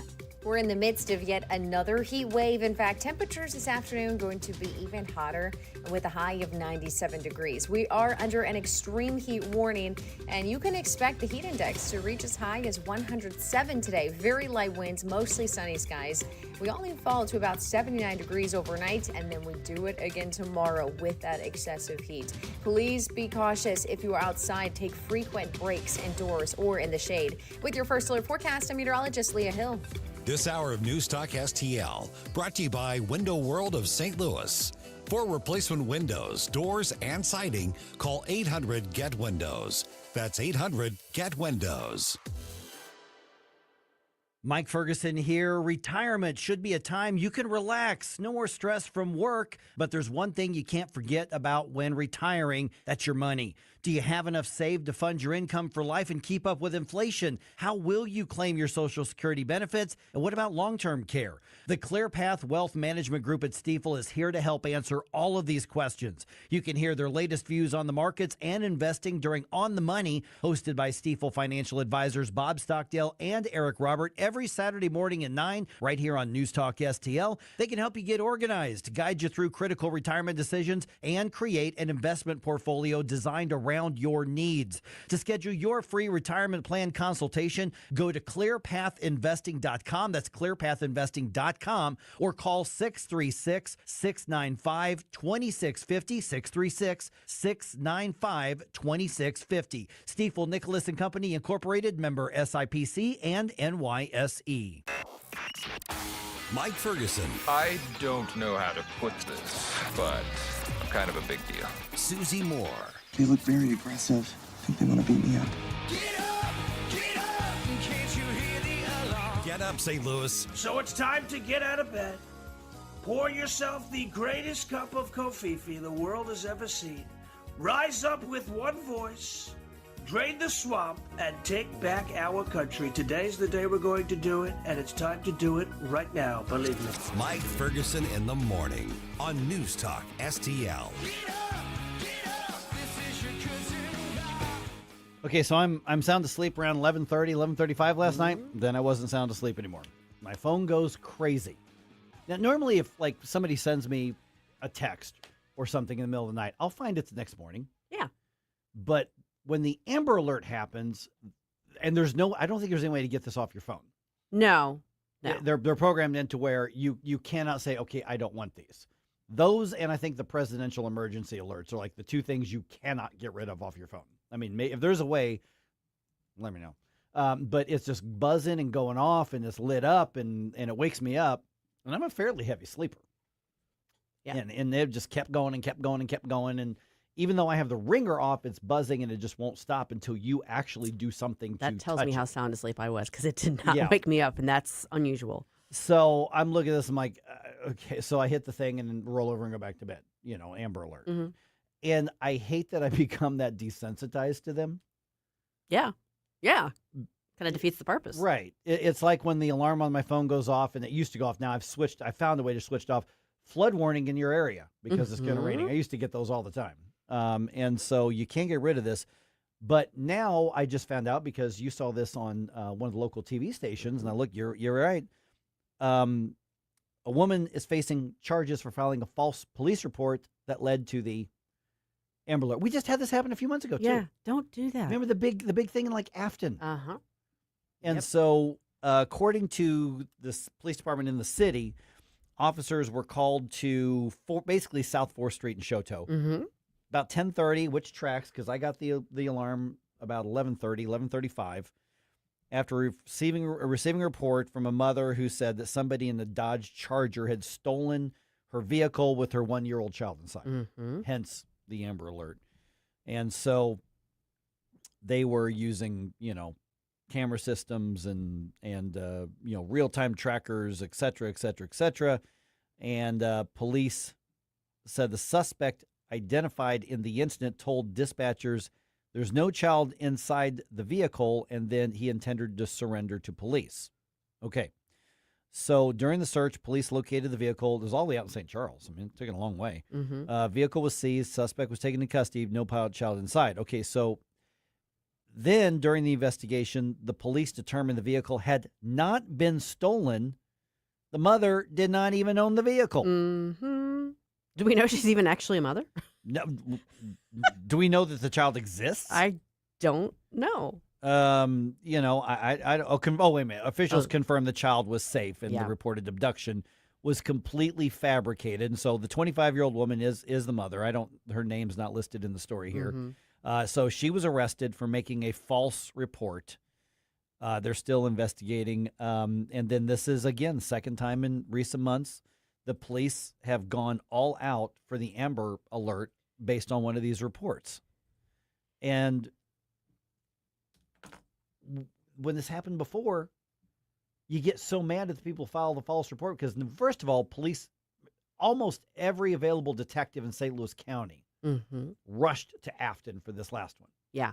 And this one here, they go from the city to St. Charles. And so God knows how many resources were used on that. Yeah. Yeah, I mean, I guess it's like people get it in their heads that if they say there's a child abduction involved, they'll get more. But in this case, the car wasn't even stolen. Although I guess in the last one, it was not really necessarily stolen either. It wasn't stolen either. So it's like they're trying to, I guess, get revenge on somebody or get somebody in trouble. They did say that they determined she had been using drugs and she has substance use issues. So that probably was playing a role in this too. But yeah, it's like, first of all, the suspect called in and said, I'm going to turn the car in. And then it turned out the car wasn't stolen. He was just saying, like, there's no kid in the car. And they found out that suspect turned out to be just some guy who got caught up in a woman's craziness. Yeah. Mm-hmm. Yeah.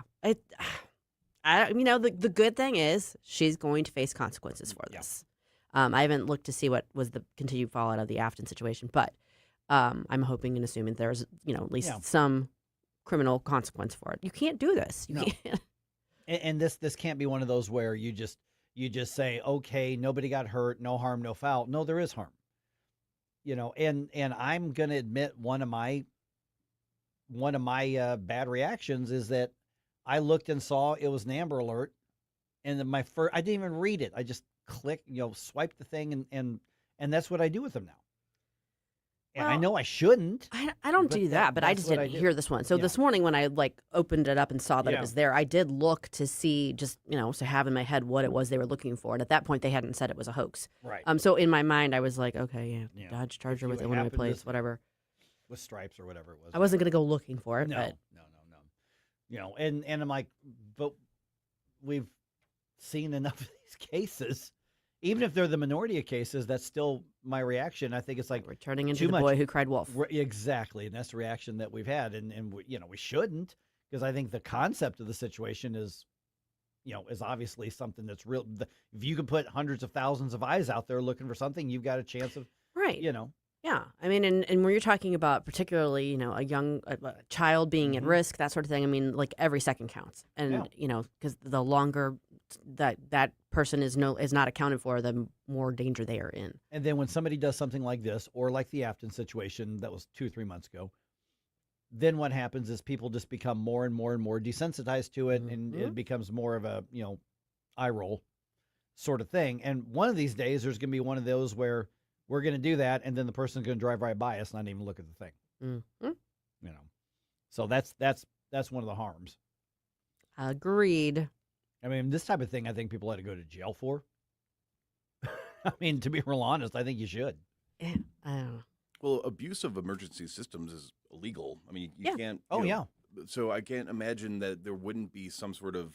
Well, I can't imagine because we live in a society where judges and prosecutors don't stick charges. But I don't know. I have a theory that if we made more minor crimes non-incarcerated felonies, we could fix a lot of problems. And I think this is a situation where that would work because we wouldn't have to put you in jail, but now we can say, look, you're a felon. This is going to have a real impact on your ability to do things in life if you're going to be doing nonsense like this. I mean, maybe that's something worth exploring. I will note that the 2 women in Afton, they were charged. I'm looking up right now to see what the status of their cases is, if I can find it out. But they were charged criminally for what they did. I think this woman's facing, criminal repercussions as well. And Melissa Price Smith in that case, she made it very clear she doesn't intend to slap him on the wrist and let it go. No, she was like, "Yeah, we're not messing around with this." So they should be stuck with a bill for the cost of whatever investigation was going on. It was like $16,000. Yeah. Why are we footing bills for this kind of crazy, reckless behavior when it should be their responsibility? Yeah, when if it were a legit call and a child was abducted, and then we spent $16,000 or $20,000 to catch that child or catch the perpetrator and get the child back, okay. Yeah, I'm not complaining about that bill. Not at all. That's what we're paying for law enforcement. I no issue there, but because they got the helicopters up and they got everything on that. And then can you imagine being this guy who's like just driving his truck, going to do whatever he's going to do in St. Charles, and all of a sudden he finds out that he's the subject of an Amber Alert because they think he stole a baby? Exactly. Well, that's when, in this instance, the guy did the exact right thing, called in to let them know, like, look, I'm this person and this is what's going on. Yeah. So that he wasn't, because he could have been caught up in something that could have gotten dangerous as well. Yeah. So thankfully he knew what to do. Just crazy. It is. Yeah. All right. Real quick here, Senate out of session. We just mentioned that in the news dump. President Trump's not happy about that at all. Republicans have basically said, okay, here are a few parts of the Save America Act, some of the big ones. We can get it done this way, but we just can't pass the bill to do it. A lot of frustration, I think, with a lot of Republicans. And John Thune not showing the greatest, forceful leadership out there, but he's looking, saying, I don't have 60 votes. This is what I can do. This is what I can't do. So you can criticize him and go, you're not delivering, which a lot of fair points on that. But if you don't have 60 votes, you don't have 60 votes. Yeah, and I think in his situation, he's worried about having the majority. Like even if they tried to do, some measures by reconciliation or that, in another way that would be filibuster proof, that he's not sure that he would have. He's got the Sour Grapes Caucus to deal with now, and then he's got Lisa Murkowski and Susan Collins to deal with, and absent Mitch McConnell. Yeah. So, so at least if Mitch McConnell can come back, you get that vote back. In theory. And has Mitch McConnell shown any heartburn over the Save America Act? No, I don't think he has. Sometimes he's been contrarian, but I don't think he necessarily would be on this one. Right. I agree. Yeah, so you would get that back at this point. But, President Trump ordered the Republicans in the Senate to stay in the Senate, and they're like, yeah, that's not how this works. And they sent them back to, They're gone. They're gone. I know we're sometimes told don't judge, but at 7:20, we're going to tell you why a lot of people were held up at an airport and asked, would you judge at least a little? And all at once depart, no destination, making cold my heart to fight your war. Stop right now. I have had enough of this. Turn my eyes to your indifference. Mike Ferguson in the morning. I like it, but they're going a little overboard with the dancing. On News Talk STL. Get up, can't you hear the alarm? Columbo and Company. Join us every day for conversations with a wide variety of guests as we keep you informed and up to speed on all the important news and headlines you need to know. Live and local, weekdays at 2 on Newstalk STL. Never paint again. This is Darren, owner of Rhino Shield. Want to eliminate painting your home, business, or church? Call the experts at Rhino Shield. Rhino Shield is a revolutionary ceramic wall coating to regular paint and vinyl. Perfect for aluminum, steel, unpainted brick, block, stucco, ephes, drive-it, cement board, and wood sidings. Rhino Shield eliminates wasting time and money painting year after year. Our ceramic coating deflects 90% of the sun's UV rays and 100% of the moisture. Our clients want affordable protection with the elimination of maintenance. Rhino Shield protects your biggest investment while maintaining your architectural features and gives you the curb appeal you deserve. Make your home great again by working with the Rhino Shield experts. A+ rated with the BBB. Call 877-25-RHINO, 877-25-RHINO, or 877-25rhino.com. See what we did there? Genius. Tell them, ladies. Go Rhino Shield. Never paint your house again. Rhino Shield. Mark your calendar for the annual Leadership for America Dinner 2026, Friday, September 25th at the St. Charles Convention Center Grand Ballroom. Join News Talk STL for an unforgettable evening featuring keynote speaker Nick Shirley, the independent journalist who exposed the alleged fraud in Minneapolis, plus additional speakers and guests. Dinner's included, so come hungry for great food and bold ideas. For tickets and more information, visit newstalkstl.com. This is 101.9 and 94.1. I have to tell you, if this is how they're going to behave, I'm rethinking my position. News Talk STL.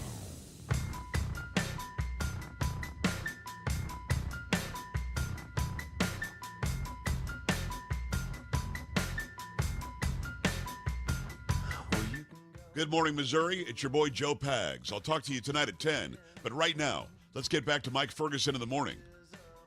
Okay, you want to give some grace to parents with little kids when those kids are being rambunctious. Absolutely. You've been there. I've been there. Yes. We've all been there. But at what point is it okay to? At what point is it okay to start judging? At least just a little bit. Okay. Here's the situation. You tell me if you're judging. So this happened in British Columbia, Canada. A flight had to be canceled because a young child wouldn't sit down in their seat, refused to put on a seatbelt. Okay. A spokesperson for Porter Airlines, this happened, I guess, Thursday afternoon, from British Columbia's Victoria's International Airport, did not take off 11:03 p.m., so late flight here. 11:03 p.m. Pacific, which would be early morning hours here. Yeah, but if they're in early British morning. Columbia, but it's late, yeah. Yeah, that's late. This is according to CBC Toronto. So the plane left the terminal, headed to the runway. The child would not sit down, and it does not say exactly how. They just said small child. And by the way, there's nothing in any of the articles. I read 2 articles on this. Nothing that indicates we're talking about a special needs child. Okay. So that it doesn't look like that's on the table here, because there's always something that goes, well, maybe they're this. Right. It sounds like we're talking about a toddler. We're talking about a young child. Yeah. The young child standing in their seat would not put on the seatbelt, would not sit down. The child's parents and the cabin crew tried unsuccessfully to buckle the child in, which tells me they were kid was putting up a fight. Mm-hmm. So the plane could not take off because the little child wouldn't do it for the safety reasons, lest the child get thrown about the cabin. Yeah. On something. And so the plane had to go back to the terminal. The crews had to bring the pedestrian bridge back out to the plane, remove the child and their parents, get their bags, refile the paperwork. By the time that was all done, it was an hour and a half later. And then the airport, which is when the airport's runways closed for the night. Mm. And so all they could do was apologize for the effect it had on the other passengers. So they all had to spend the night in Victoria that Thursday night, Friday morning, and they were able to fly out Friday night. So it cost everybody on the plane their flight to wherever they were going. Do we judge the parents here? You strap them and their kid with a parachute and kick them off the flight and continue for everybody else that was behaving. I mean, they hadn't taken off yet, so the parachute wouldn't have done just much. kick them out and say, okay, we're going to go see you over there. Yeah. And then once they get off the plane, you close the door and you take off. Yeah, and I think the problem here, that was my reaction too, but I think the problem here is that they already left the terminal. So they couldn't just open the doors up and kick them back off.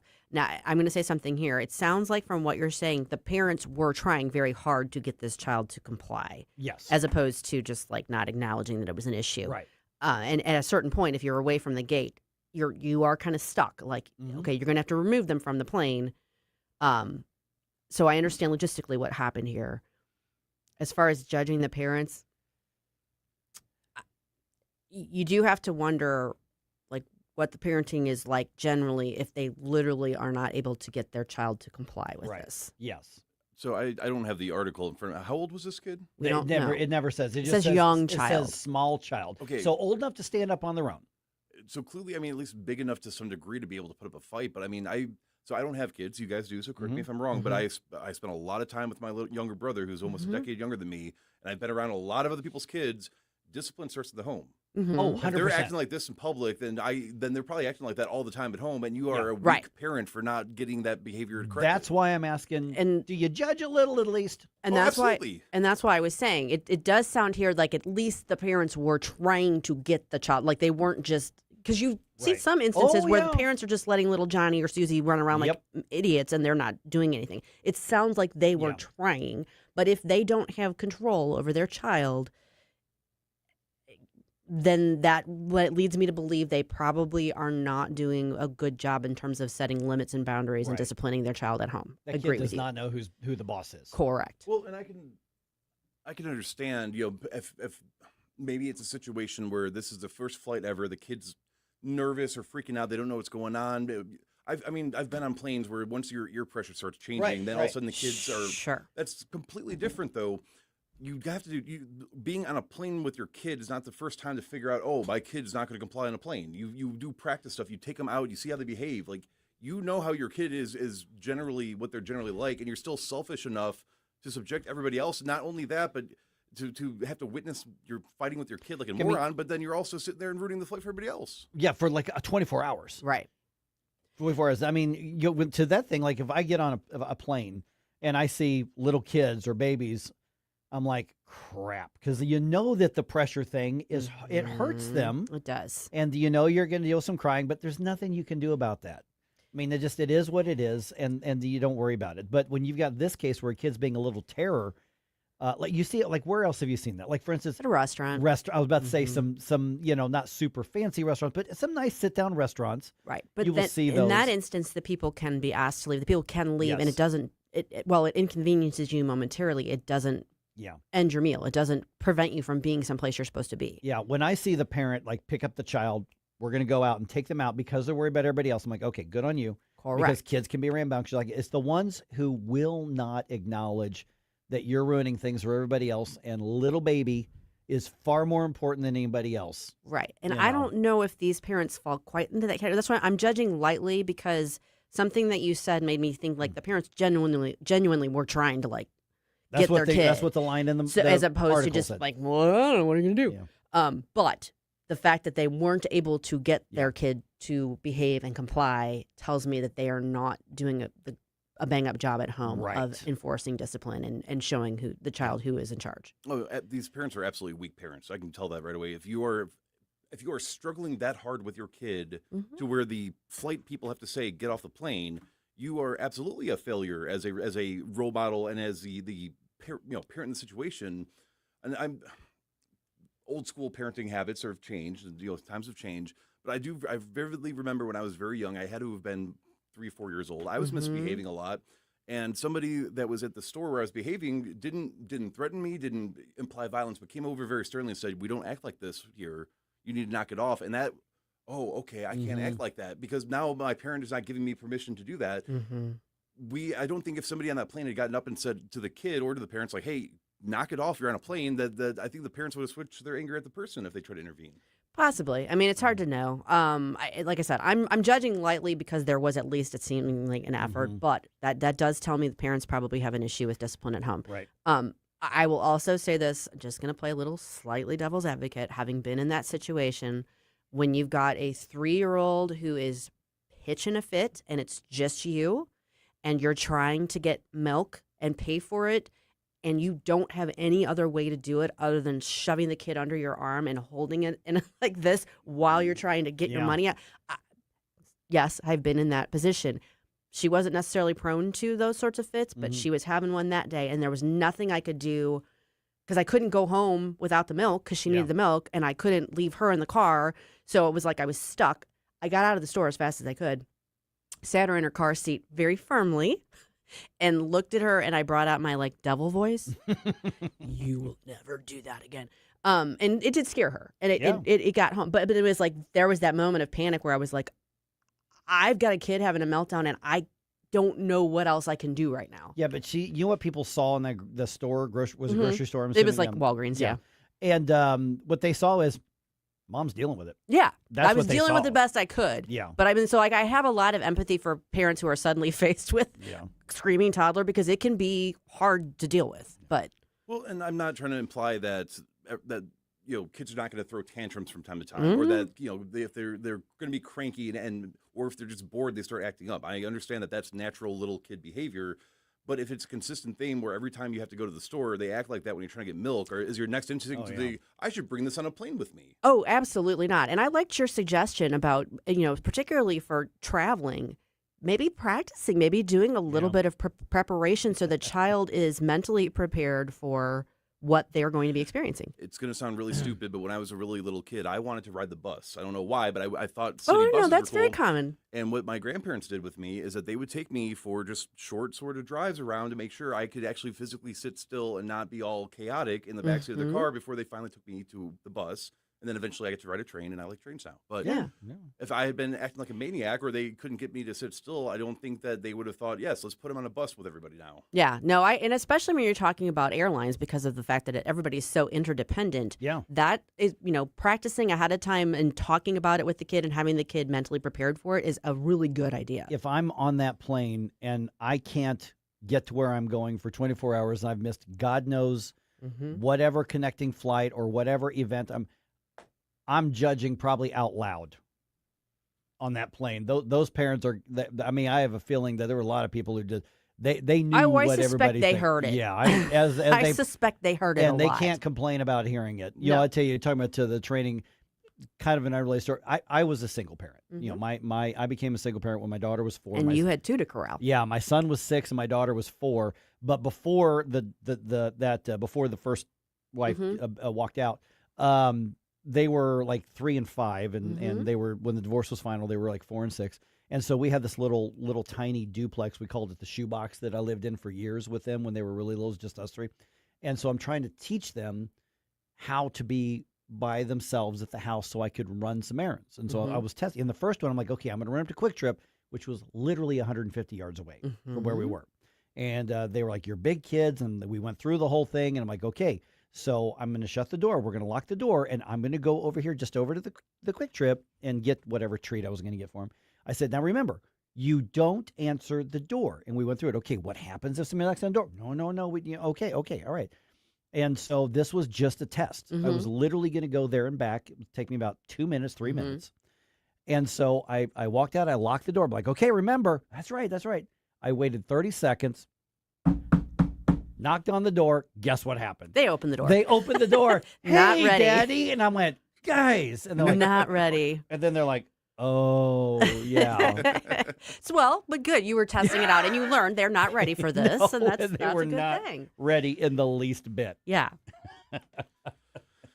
Yeah, no, if I see somebody's kid acting like that, I'm booing them. Like, boo!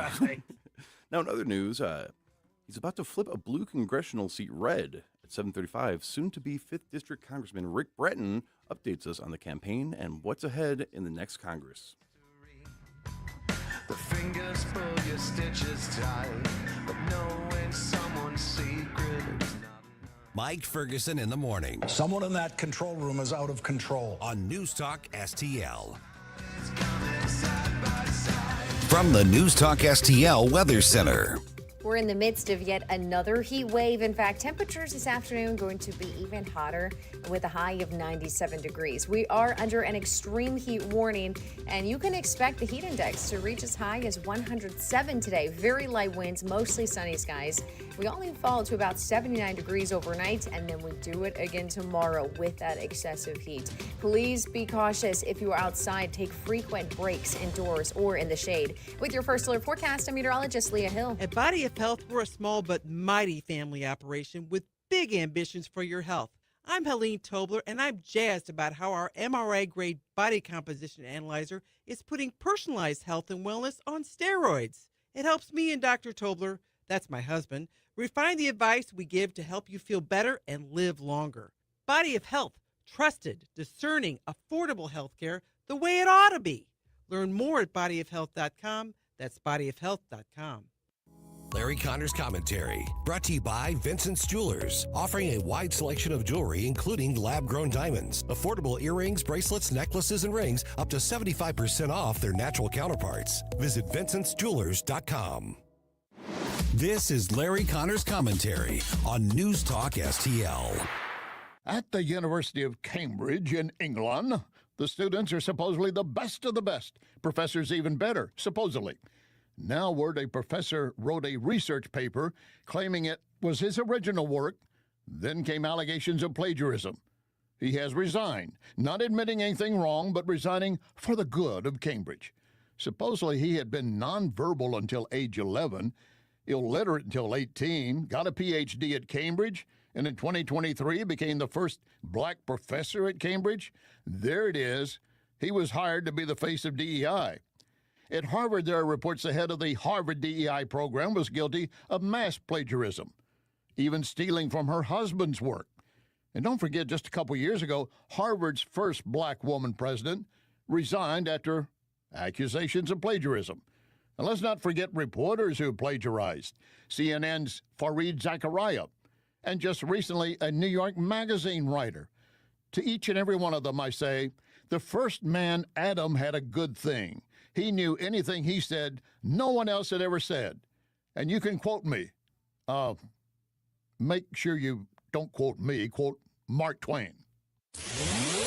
Get more Larry Connors on Larry Connors USA. Tonight at 6 on News Talk STL. I'm proud to say that Wellington Environmental has been sponsoring Larry Connors USA for a dozen years. Wellington can help you with any hazardous issues at your home or office. But Wellington also protects our troops, our nation. Recently, Wellington has been disinfecting Army vehicles and equipment just back from overseas deployment, making sure they did not bring back disease or other contaminants.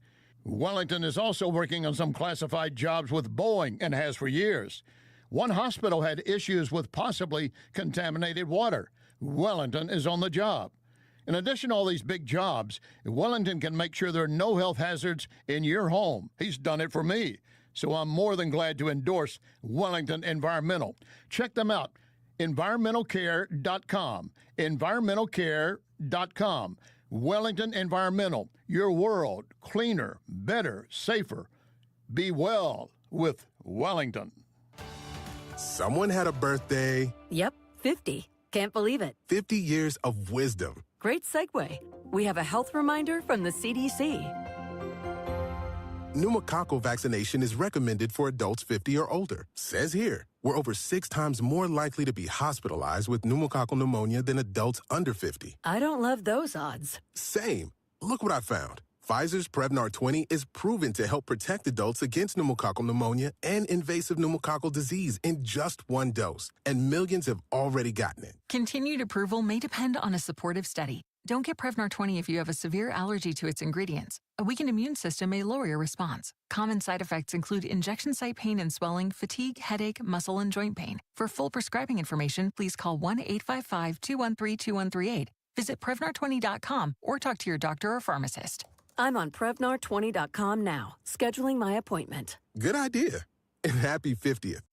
If you have a phone, you have a radio. Download the all-new News Talk STL app. Love the all-new News Talk STL app. On my way to work in the morning. Usually I'm in the car. I listen on the app in my car every morning going to work. Download the News Talk STL app and listen anytime, anywhere.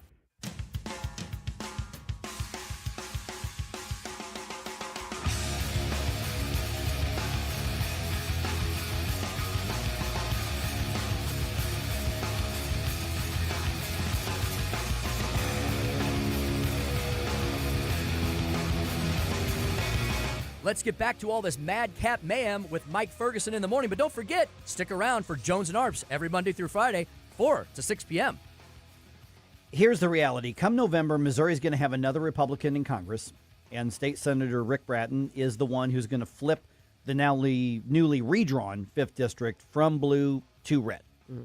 You know, I know I'm supposed to build up a bunch of suspense and all that kind of stuff, but this is what's going to happen. So this is the state where the primaries determine what's going to happen. Missouri is going to be a 7-1 state, and Rick Brattin's going to be soon to be Congressman-elect come November, and he joins us right now. And Rick, been a little while since we've chatted, so I appreciate you being on the program here. So, you know, and I know I talked to Chris DeGaulle the other day, and he's like, don't jinx me by saying stuff like that, but that's just the reality of what's going on here with this. You know, you've got a district now that runs literally from downtown Kansas City into the News Talk STL listing area through the middle part of the state. So some suburbs, some urban, a lot of rural on this area here.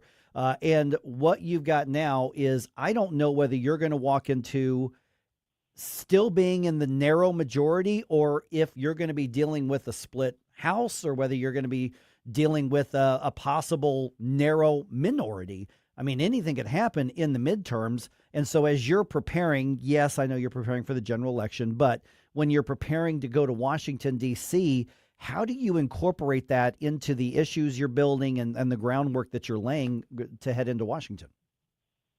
Well, I think there's two distinct, visions of America that we're fighting for. I mean, I know a lot of people are kind of saying that we're going to be the minority, but I think people are seeing the crazy radical left. I mean, and they're very outspoken, and they scream from the rooftops of what they want to do to America. So I think, when push comes to shove with the midterms, I do feel that people are, while they may not be thoroughly impressed with the way the GOP has, taken the marching orders back in 2024, I think they're still going to come out and punch that ticket just because you're seeing communists, you're seeing socialists, you're seeing just absolute radical, crazies that are, winning their primaries in the Democrats. So I'm hopeful we just continue, hopefully have a much bigger majority, but I do think we will hold on to the majority.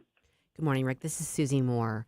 First of all, congratulations on your win. And you're obviously going to be representing a large district, and you're going to have a lot more Democratic constituents than maybe you are used to. Mm-hmm. And obviously, you can't look past the November election. You have to get through that first. What are you seeing when you're talking to voters that are issues that even some Democrats can say, yeah, I think we kind of are on similar ground. Maybe there's some common sense solutions here that we can agree on. Are you seeing any of that overlap? Well, what I'm trying to message out there is, regardless of party line, everybody wants safe streets. They want to have their kid out on their front porch, being able to play without feeling like, some crime's going to occur. They want their kid to be able to read and write. They want their cities to be epicenters. They want them to be growing and a booming, population as well as economically. I think that transcends both party lines. But, this is a great opportunity for us to show that, especially in Kansas City, you've had decades and decades and decades and decades of Democrat rule, and it's been, a downward trajectory for that entire time. Now we have a chance for a trifecta of new leadership of 3 congressional members to represent one population center. I think, hey, this is a time for hope and saying, hey, let's try something new, try something different. Maybe that does, transcend, the party boundary, but at least, hey, we're not doing the definition of insanity like we've been doing for the past several decades. So, that seems to hopefully bring a more uplifting, versus a doom and gloom sort of message. I think that might, carry that message better. Okay, so when it comes to electing nothing but far left Democrats and watching a city have a downward trajectory, what you were talking about, we, of course, would know nothing about that in St. Louis, just saying. Visiting with State Senator Rick Brattin, soon to be new Congressman Rick Brattin. Okay, so let's talk about the things that you're going to inherit, the issues you're going to inherit once you get to Washington. And that's obviously, a couple of the big ones are going to be the cost of living right now. energy prices driving everything up. We've got a lot of the key food items still up. Some of the other prices have gone back down. And so there's just overall, it's more expensive, and the inflationary aspects are hitting us harder than typical inflation does. What can be done from a federal government perspective to address that? Because the Democrats are locking on, realizing this is an issue that applies to voters across the board. It's not one of those crazy men's and women's sports or whatever the case is. This is a real thing. So what is the plan to address this in Washington, D.C.? Well, I think illegal immigration is one of those things we still have to talk about. Still has to be number one issue. They just came out with a report with 30% of housing increase costs is due directly to illegal immigration, taking homes, and also health care and all these other spokes from the hub of the wheel that do happen. I think we've got to remove a lot of the regulation for. I come from the trades. I know this isn't necessarily the food aspect, but when you're talking the price of things, we have numerous mining capability. We have a plethora of things that we can tap our own resources to bring costs down. Let's start doing that. Alaska was the whole reason we brought Alaska on was for its actual its timber and its natural resources. Why aren't we doing that? I mean, that was the whole point of the state and why they became statehood, to where we're able to bring these building costs down. Inflation it sucks, and that's why many of us in the state legislature, even looking at our state budget, we were like, what the heck are we doing spending this crazy amount of money? It's going to have detrimental effect down the road, and I think that's where we just kind of got to ride it out on that aspect of it, because you can't and have such an enormous amount of printed cash hit the market like this, and then expect things not to go out of control. There were many of us standing on the rooftop screaming like, "Hey, this is terrible." Now I think we're just those $600 stimulus checks.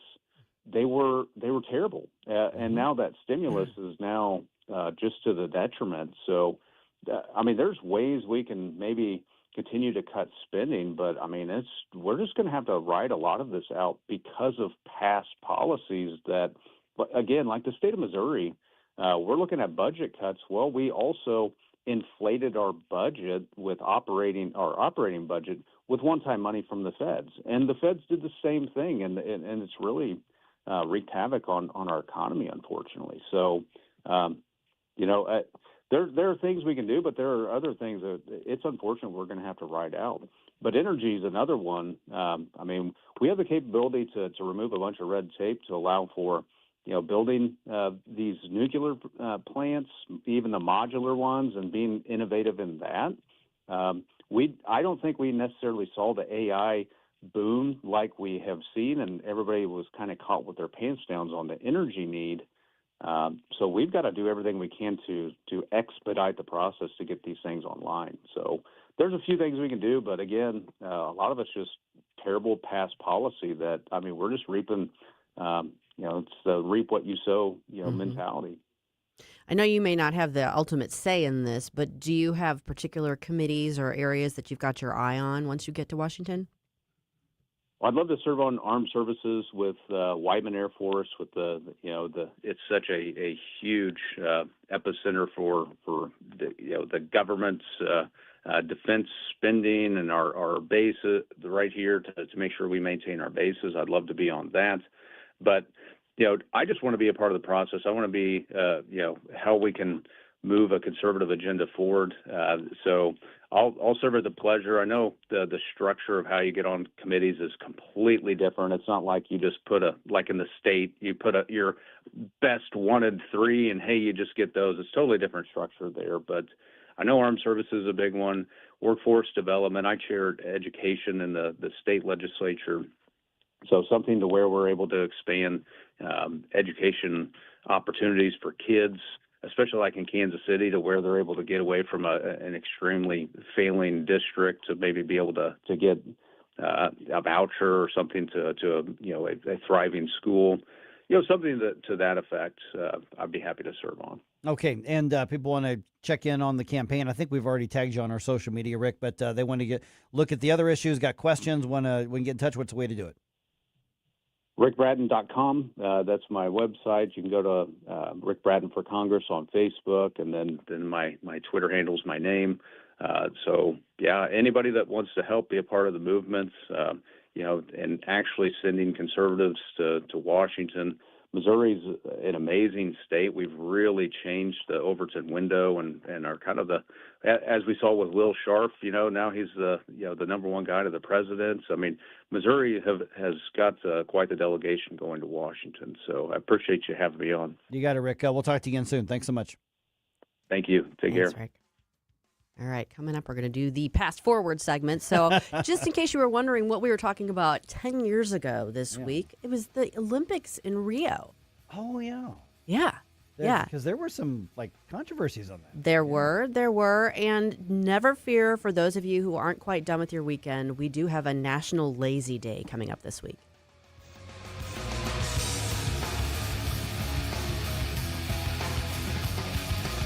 Mike Ferguson in the morning. Democrats produce mobs. Republicans produce jobs. On Newstalk STL.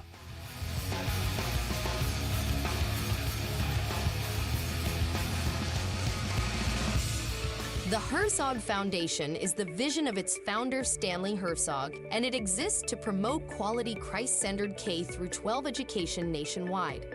Hi, this is Chris Stegall with the Herzog Foundation. We offer a wide variety of resources relevant to today's families, including a free online publication called The Lion. The lion is one of God's most majestic creatures, symbolizing strength and courage. Named for its attributes, the Lion publication carries articles covering a wide range of topics facing American families and culture, especially related to the education of children. The Lion can be found online at readlion.com.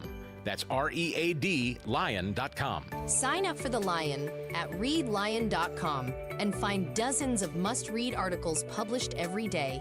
Visit readlion.com and subscribe for the weekly and daily digests so you never miss an article.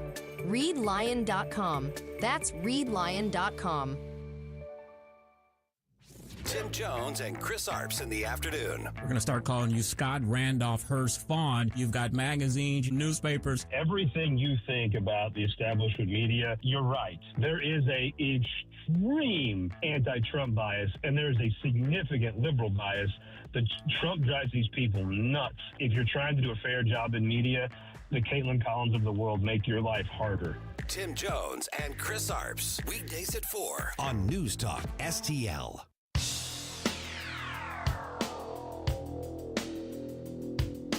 Monday warrior, mean strike. Today's Tom Sawyer, mean pride.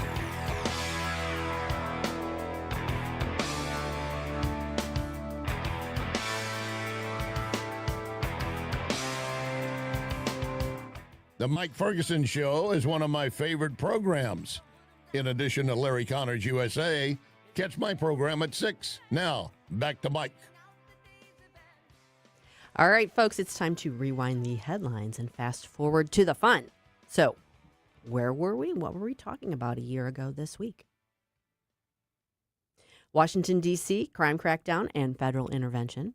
That was big. That was big. President Trump announced an aggressive federal response to crime in Washington, D.C., including deploying federal law enforcement and asserting greater federal control over the Capitol. Yeah, we're talking about last February, March. Oh, no, you're talking about 10 years ago. No. I'm talking about a year ago. That's right. Okay, yeah.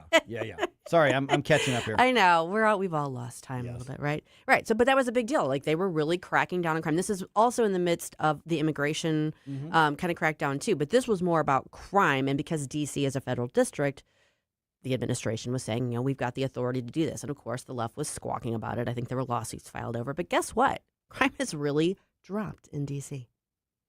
And, people are more excited to go visit. It's funny how that works. Yeah. Yeah, and you're not really hearing a lot of complaints at this point about the fact that the crime has gone down. So, okay. Another big story this time last year was Interestingly enough, President Trump launched the Smithsonian overhaul ahead of America's 250th anniversary. And on August 12th, the White House announced a sweeping review of Smithsonian museums and exhibits to ensure that they reflected what the administration described as a more accurate and patriotic telling of American history, implementing President Trump's March executive order, restoring truth and sanity to American history. And that fight's still going on. That fight has heated back up, ironically, because now we're seeing that they set up a commission to review it, and they reviewed it, and they're like, oh, there's some problems here. So now they're trying to address those problems, and of course, the left is squawking about it because that's what they do. All right, so that was a year ago. 10 years ago this week, the Clinton Foundation pay-to-play allegations were coming to the forefront. There were new reports about Clinton Foundation donors receiving access to senior State Department officials, reigniting questions about influence, ethics, and conflicts of interest. Clinton's conflicts of interest. Imagine that. Go figure. Yeah, but it all worked out. The Clinton Foundation has gone on to become one of the most robust, impactful charitable organizations. Maybe not. Oh, that didn't happen. Did not happen. Never mind. Once the political capital ran out, so did they, essentially. Strangely enough. Okay. And I stand corrected. Yeah. As I also alluded to, the Rio Olympics and patriotism were big in the news 10 years ago this week. The Summer Olympics were in full swing, while coverage was celebrating Team USA's success, particularly swimmers like Michael Phelps and gymnast Simone Biles, who's got other reasons she's in the news. But she won like everything. Top notch. But there were also controversies involving athlete protests, patriotism, and the role of politics in sports. Go figure. That hasn't really changed a whole lot since then, has it? No, it hasn't. No, it hasn't. All right. Well, that's what was going on a year ago and 10 years ago. But let's flash forward. What national days are we going to be celebrating this week?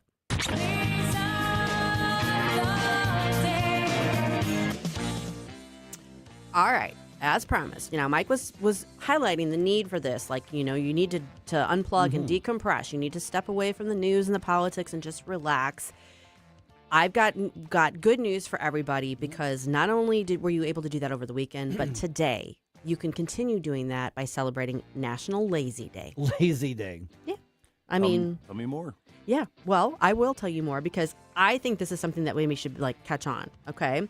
It gives us permission to relax and kick back, so we're going to be a bit lazy here. As you can see, there's not much more information regarding this annually celebrated holiday, as we do not feel like doing any research. That's what the National Day people said. I'm not going to do anything. Actually, we don't feel like doing anything at all. No. Consequently, we are in our hammocks with a couple of good books and glasses of lemonade and iced tea. Yes, it's a lazy day. That sounds like a good lazy day. I don't know if I can get on board with this. I think I need to protest it. Well, that's going to take some energy. That's good. Yeah. Can't afford to be lazy about that. But today is National Lazy Day. The other good thing about today is it's National S'mores Day.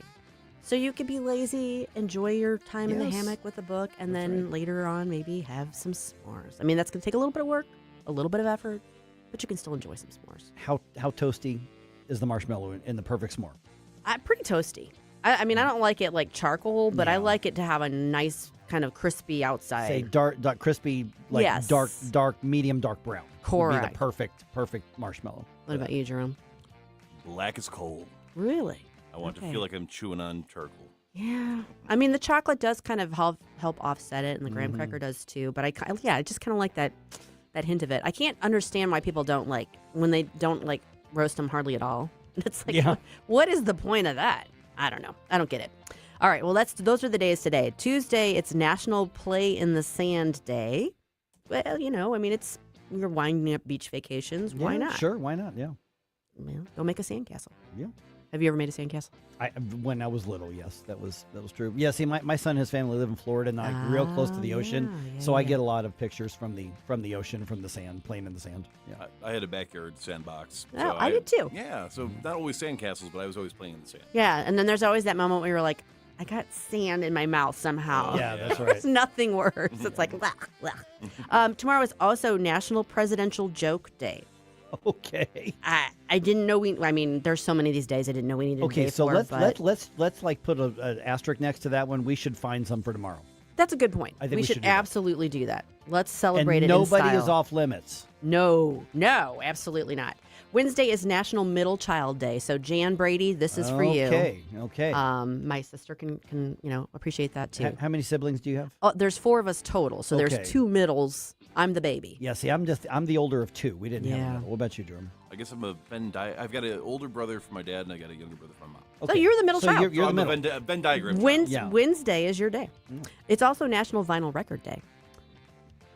We're celebrating. I Yeah. love that those have made a comeback. I do too. I don't like get them out and play them, but I like the idea. Okay, I don't know. Thursday is National Prosecco Day, which I gotta say I like sweet wines. I don't really like Prosecco that much. I don't know what that is. It's like champagne, but it's like a sweeter version of it. So it's got the fizziness. It's got the. My daughter loves those. It loves them. I don't know. It doesn't for Fizzy- some reason. fizzy Kool-Aid. Okay. Well, I mean it's wine. I mean it is alcohol, but it's also National Filet Mignon Day. Oh, that's a good filet mignon. Yeah, you can't go wrong with that. Can't go wrong with that. All right, how do you like yours cooked? Don't tell me charcoal. I don't know what a filet mignon is either. What? But Steak, filet mignon. I don't live a lifestyle that affords me a lot of steak. I guess Yes, we know medium rare. I guess. Okay. Yeah, I'm more of a medium guy, but yeah. Okay, it's just a cut of steak. Yeah, I can't even. A very good one. Yeah. Yeah. I'm a solid meat. I used to be medium well. I've stepped it back to medium, so you can appreciate it. Friday is National Creamsicle Day. Those are good. Yeah, those can't go wrong with that. Also, National Navajo Code Talkers Day. Now, that's something I don't know a whole lot about, Okay, but that would be that's a cool to research. Fascinating story. Yeah. Fascinating story because Maybe this I'll goes do a little back research to before World Friday. War II, and the Navajos, their language is so complex that they brought them on to relay messages because Correct. their language is so complex and so unique that the Axis couldn't crack it. I might do a little research into that It's so we can have more to talk about on Friday. Fascinating story. Yeah. I do also want to bring up an honorable mention. It was Sunday yesterday, but it was National Rum Day. So for those of you who like rum, I'm not really a rum drinker. Yeah, I'm not a huge rum guy. but- No, I'm not either. Does rum go in pina coladas? Yes. Yeah. Okay. Yeah. Yeah, every once in a while, that's good. There's a huge difference between like a top shelf delicious rum and then the Temu version. It's just big difference. I don't drink a lot of rum, but Yeah. for those who do, yesterday was your day, and you can continue to celebrate today during Lazy Day. I have no beef with that whatsoever. Yeah, you do you. You do you. And you know what? Sammy Hagar now has a rum business. Even so better. You could because he supports St. Louis. Just say it's all for Sammy. There you go.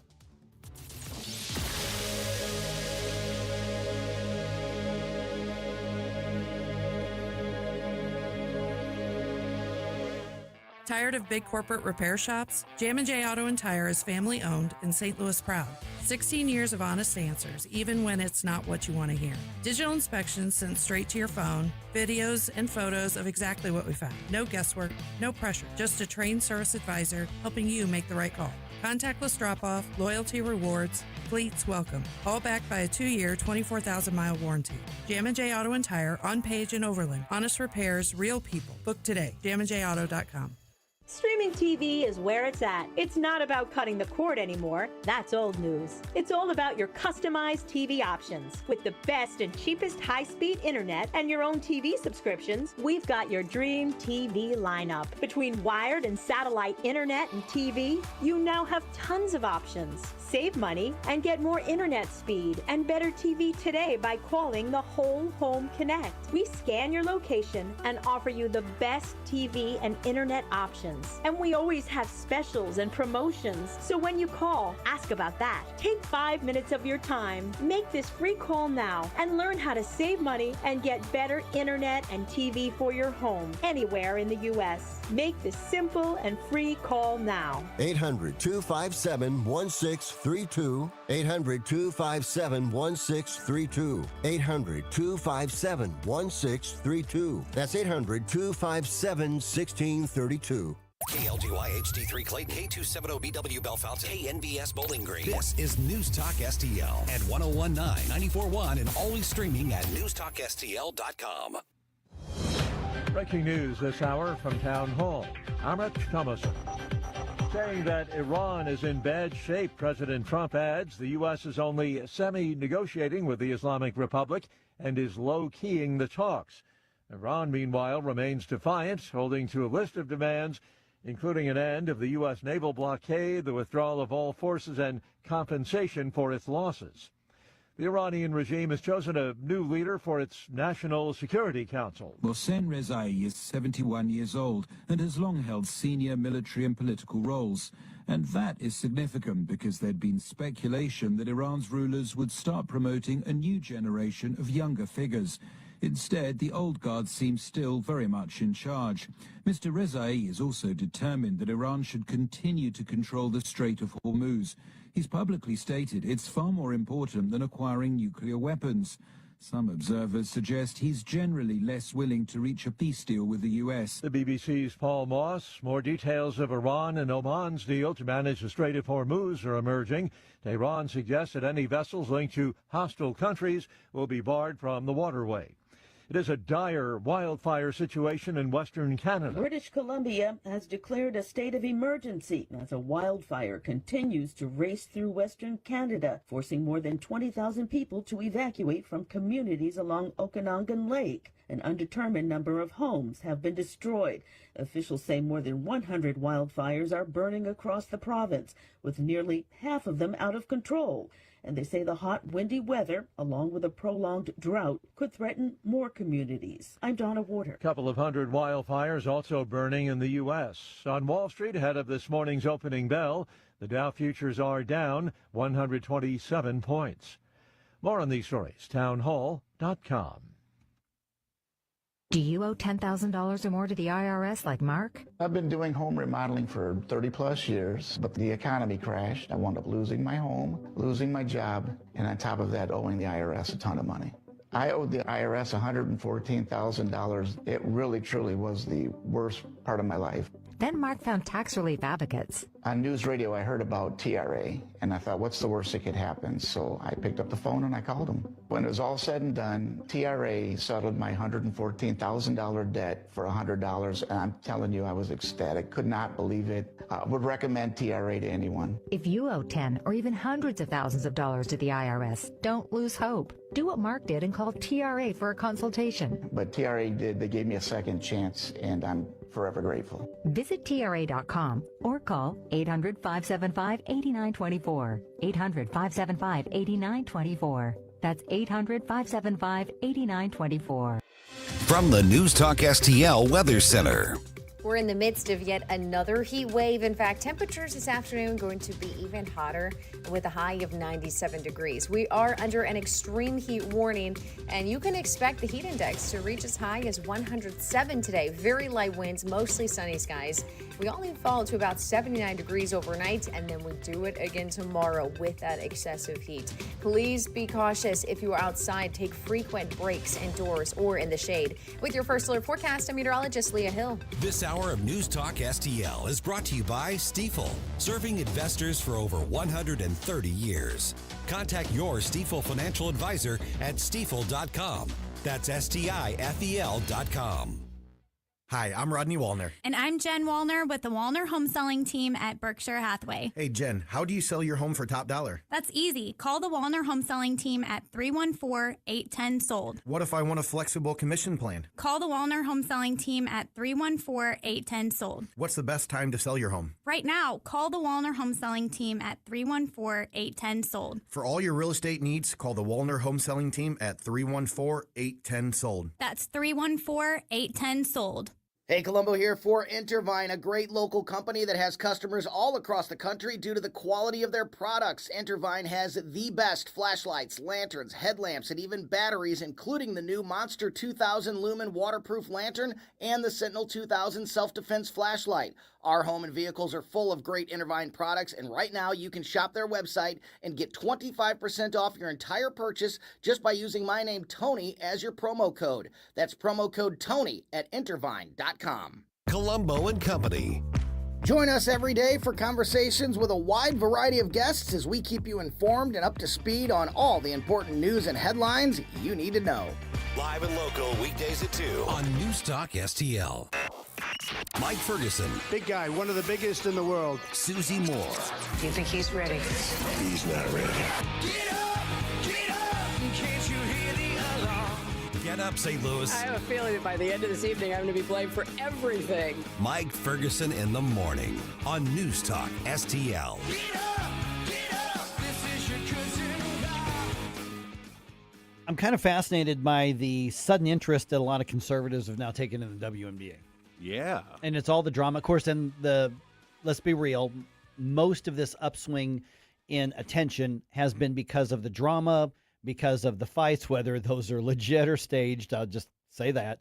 And then obviously now you've got the entire aspect of this to where they decided to throw down their virtue signaling flag on we're pro so-called trans. I can always say so-called because remember, trans is not a real thing. You're male, you're female, and adult can live however you want. But now they decide to throw down and go after their own players, their most popular players, probably the only players most people could ever name, because they had the audacity to say, this is a women's basketball league. Only women should be in it. How controversial is that? And so you've got the league, the coaches, and now you've got Clay Travis saying, I'm going to field a whole team just of these guys. And then you've got two former NBA players who say, we looked up your rules. We looked up your rules. All you have to do is say you identify as a female and you qualify. Therefore, I'm declaring myself for the WNBA draft. And apparently they actually have done or are about to do the paperwork on this. All right. We got a really good reaction last time Dr. Andrew Fox was on the show with us. He is the author. You want to see the book. It's called Truth in the Age of Applause, How Stupidity is Ruining the American Dream. And when we talk about stupidity ruining the American dream, I don't know if this is specifically covered in your book. I don't recall it in there, Andrew, but this seems to encapsulate what we're looking at right now with the WNBA. It's not in the book, but it's certainly stupid with a capital S. You can go right the way back to the book of Genesis. Since God created Eve, man has been on the back of a woman trying to be a woman and trying to destroy the beauty of who she is. And so what we see again is yet another thing surfacing. You got Cantor and White that they're not trying to become WNBA stars. Of course they're not. They're testing the rules. And they're forcing the WNBA to answer the question, who is eligible to play in the league? And what exactly determines that eligibility? It's a real-time case. It's one thing to really debate transgenderism in sports and be all hypothetical and pontificating about it.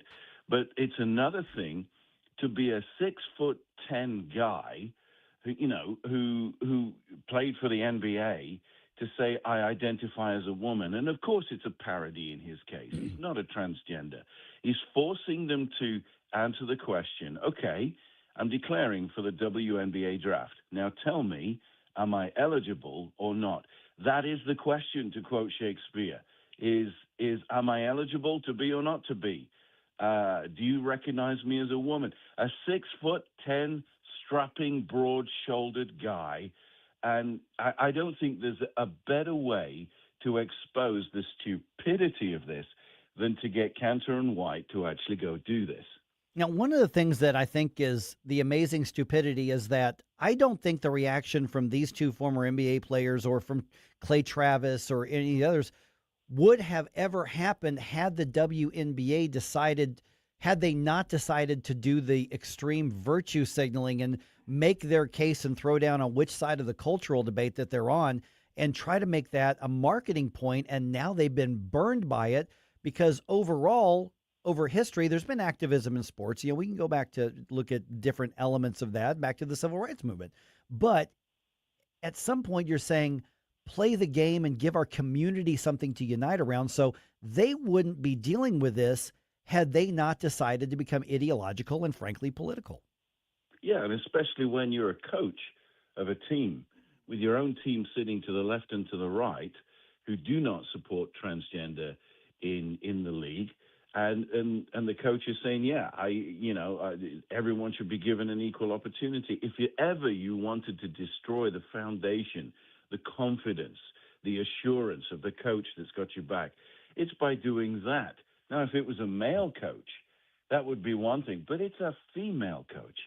For a female to open the door to males to come and destroy the beauty of what it is to be a female in sports is absolutely ludicrous. Declaring doesn't mean you're going to get drafted. You know that. I know that. Your audience knows that. But they're forcing this question again to satisfy and determine the eligibility requirements. But what happens if the leagues say no? You do not fit the requirements. Well, all hell breaks loose then. Politically, the legal cases that will follow. Cantor's case, again, makes it physically laughable that anyone would consider him to declare as a woman, because he looks like an absolute Goliath himself. So it's deliberately provocative. It identifies a problem in this competitive classification. It's saying someone is a woman is fundamentally different than answering a sports policy question of who qualifies. That's completely different. Look, I'm 6'3", 250 pounds. I used to play rugby. I look awful in a dress. And the last time I wore a dress was actually a Scottish kilt. And I even look pretty bad doing that. And I also wear a beard. And so it's not a question of identity. It's policy. And I love it that Cantor and White have said, we've read your rules and we're going to now challenge your rules. And if they're rejected in declaring for the WNBA, you've got to ask the question, why? Explain your rules then. Is eligibility based on sex, gender identity, puberty, hormones, whether we shave our beards or not? What is it actually based on? And so I love the parody, but I can see what's coming down the line. You are going to get a whole bunch of LGBTQ, sports players that start to declare for men's sports now. Well, I would say bring it on, and then go crush them on the field and go visit them in hospital. We are visiting with Andrew Fox. The book that Dr. Fox wrote is Truth in the Age of Applause, How Stupidity is Ruining the American Dream. Okay, let's get into the why this matters sort of situation. And you're obviously touching on this. I want to follow up. This is a big drama. This is almost, I'm starting to think, honestly, that the WNBA is focusing on all these conflicts, because otherwise I think there's a lot of people who wouldn't watch them whatsoever. But why does this matter? When you look outside of the WNBA itself, you look outside of that capsule, what are some of the residual effects for young women or for women's sports or just other areas of society that this could ripple into because of the stupid way that this league and their supporters are handling it? I think if you ask that question to a group of fourth grade students, and in Texas, this week is where students go back to school. If you ask fresh-faced fourth grade students that question, they would say, because women are mummies and they give birth to babies and they look after us and they're different than daddies. And just to answer that question on a childlike level, and then go up a few grades until you get to college and ask the same question to the students, because, women are beautiful. When a man tries to be a woman, they're not so beautiful on that aesthetic level. But on a serious level, it goes back to, why are we destroying the beauty of what it is to be a woman? A woman is an utterly unique object. Shakespearean commentator, Shakespeare himself, Dickens in the characters that he wrote, Lord Byron, C.S. Lewis, Tolkien. You go to all the classic authors, and they describe a woman as alluring and beautiful and different and worth pursuing. Why then should we steal that from them and pretend to be women? Look at it poetically, philosophically, biologically, scientifically, or again on a fourth grade level. It's ludicrous while these things should happen. And I think that Rapone on the USA soccer team, to be honest, I think she should keep her mouth shut. Mm-hmm. She's proved a point. I posted on my own X account, Sophie Cunningham looks beautiful, looks like a woman. Rapone, she looks like my grandma. There's a point where what you believe on the inside starts to show on your face. And they say you deserve the face you have. You got too many lines on it, you've been worrying too much. Well, you look at the faces of men trying to invade women's spaces.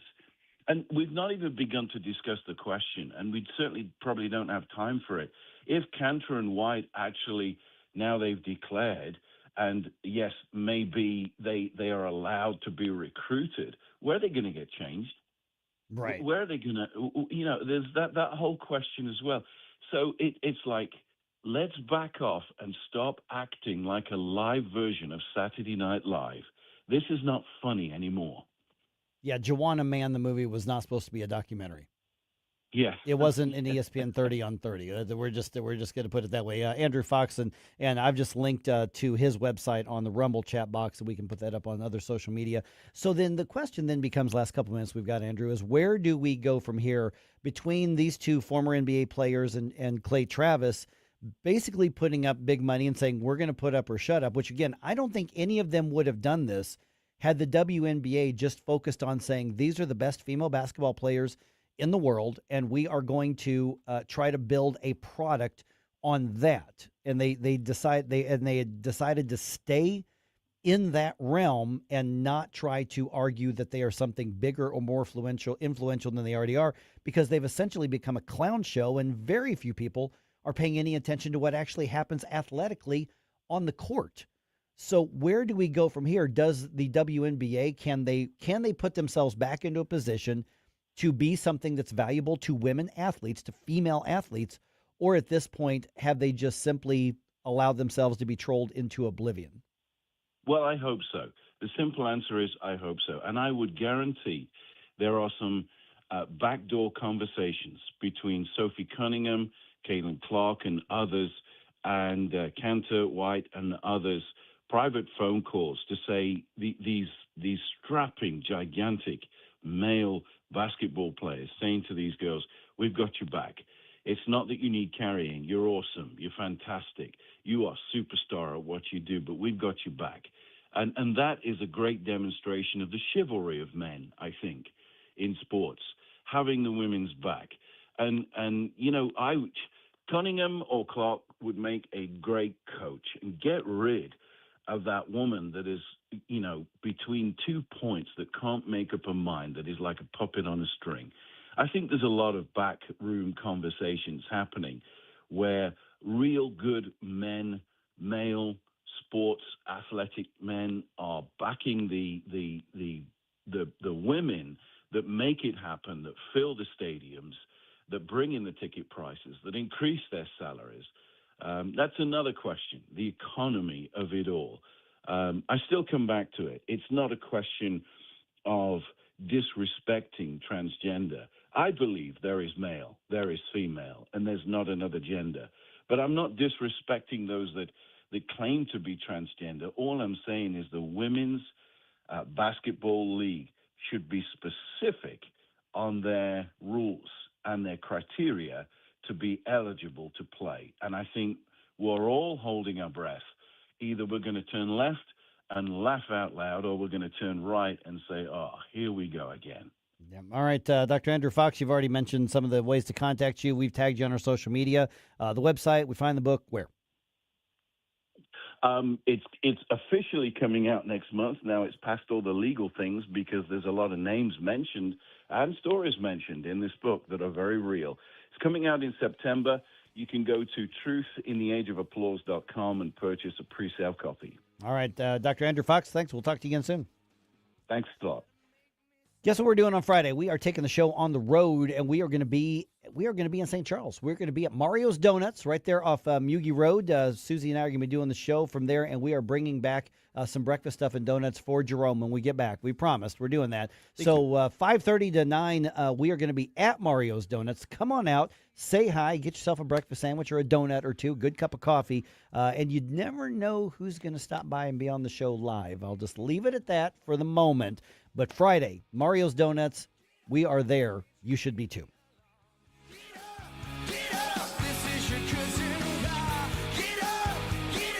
Mike Ferguson in the morning. Could you explain how the women's good fundamentals make up for their inability to dunk? Yes, they still laugh. The men must die. On News Talk STL. Scrap metal, junk cars, or old appliances taking up space? Turn that clutter into cash. Since 1968, 21 Recycling and Scrap Metal has been the area's trusted name for recycling. We buy copper, brass, aluminum cans, scrap iron, wheels, catalytic converters, AC units, water heaters, washers, dryers, and yes, junk cars too. With our brand new truck scale on premises, getting paid is fast and easy. Old Highway 21 by Highway M or 21-recycling.com. Rhino Shield is engineered to outlast paint, formulated to outsmart the elements. Rain or shine, sleet or snow, mold or mildew. Our home exterior coatings intelligently designed to stand up to Mother Nature. Call 877-25-RHINO or 877-25rhino.com. Do you own a timeshare? Well, face the facts. You made a mistake. You made a bad purchase. A timeshare is not an investment. It's a money pit that continues forever. If you use your timeshare, that's great. But if you don't, and you want to legally get out of your contract, call my friends right now at the Timeshare Exit Hotline. They're an experienced team of lawyers who help good people like you get out of a timeshare contract that they just don't want. Don't throw away your money on maintenance fees. Use it for things you really want. We can help you end your timeshare contract and stop the money drain immediately. If you're ready to move on with your timeshare, call our team right now. Cancel your timeshare now with this free call. 800-524-1641. 800-524-1641. 800-524-1641. That's 800-524-1641. I really like all the things you're saying. News, analysis, opinion. Thank you very, very much. News Talk STL.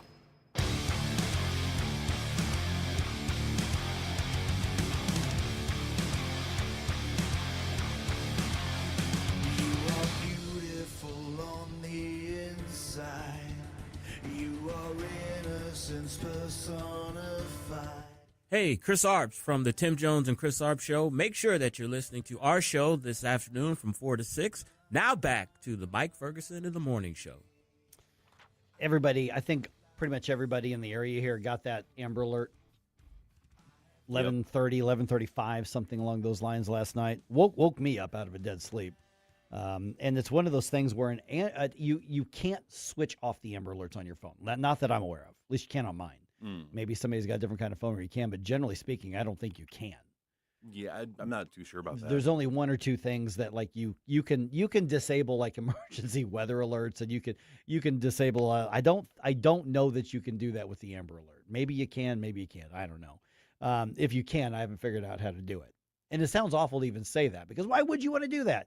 Because just like last night, it happens in the middle of the night. There's nothing I can do about it, and then it turns out it was another hoax. Another one. Another hoax. Wow.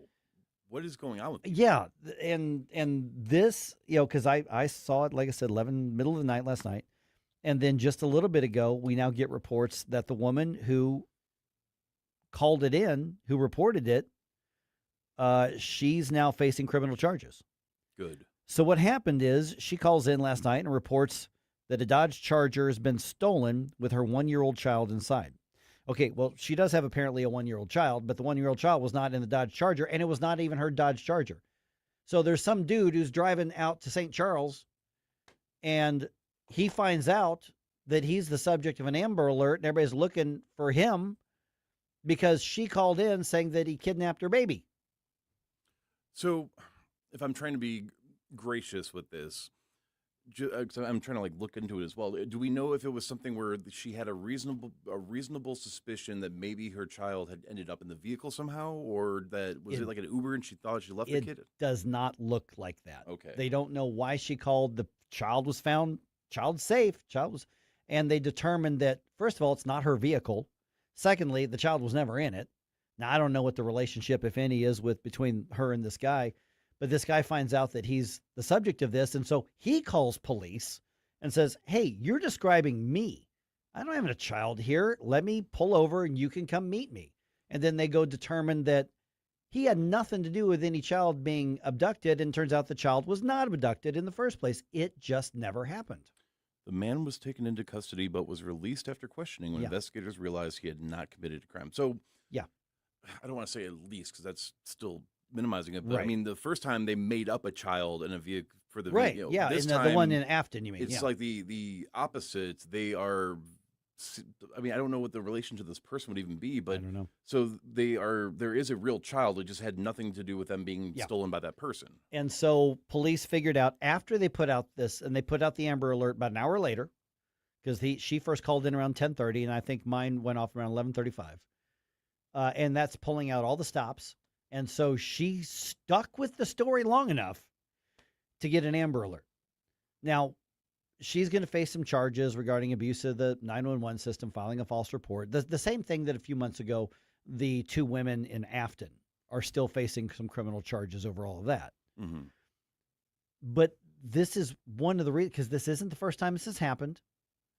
There's been more than these last two. And so now when you see this alert, part of you goes, yeah, but is it? I really hate to say it, but because I am one of those people where if I'm close enough to an area that I think I can at least maybe do something, I will get in my vehicle and go and just kind of hang out and see where if I can identify anything. And when I saw that one of my initial thoughts is, oh, is this going to be another hoax situation? Well, unfortunately, it was this time. Yeah, and I don't know why people would do that. I mean, they reference that she may have been under the influence of something when that happens, but this is reckless. Obviously, it pulls away resources from other places where law enforcement's needed, but it also erodes the trust in the system where the concept is a really obviously good idea. So what I'm seeing, and it's citing First Alert 4, so not only was the vehicle that she reported as being stolen not even her vehicle, but it says that the child was found completely safe and had been staying with relatives this time. So the child wasn't even in her custody when this whole thing was going on. No. This person needs to be put somewhere safe. Like locked away from the rest of us. Yeah. I mean, again, don't do drugs. Yeah, drugs are bad. It looks very much like that's what she's saying, is that she was using some substances she shouldn't have been doing, and drug-induced psychosis is a real phenomenon. But yeah, I mean, something if you're at that point in your life where, again, being gracious, you're hallucinating that some random person kidnapped your child. That's best case scenario with this. You need to be under some sort of supervision and get your life turned back around. I have a feeling that in tomorrow's news dump, I'm going to have an update on the charges that are filed against this woman. And when so many cases, I mean, it's like, well, there's a mental health issue here. Okay, if you're just doing the drugs, to me, that should not be a mental health issue. I mean, it's like, okay, even if you have an underlying one, you go mask a bunch of illegal, illicit drug use on top of that, I think that should wipe out your defense on that. I just, some shock time, and then if you want to sentence somebody to treatment or something, but there needs to be criminal consequences for this. Because you are intentionally introducing a substance that's going to exacerbate the entire underlying condition. I mean, if you have anger management issues, going to anger management therapy can help. But if you're also a raging alcoholic and that's what's causing you to keep having these fits, then clearly that's for the public good. You need to be intervened with. Yeah, because just like you said, because I mean, we've had these discussions before where you said, no, I'll get in the car and go look around. I'm like, I don't.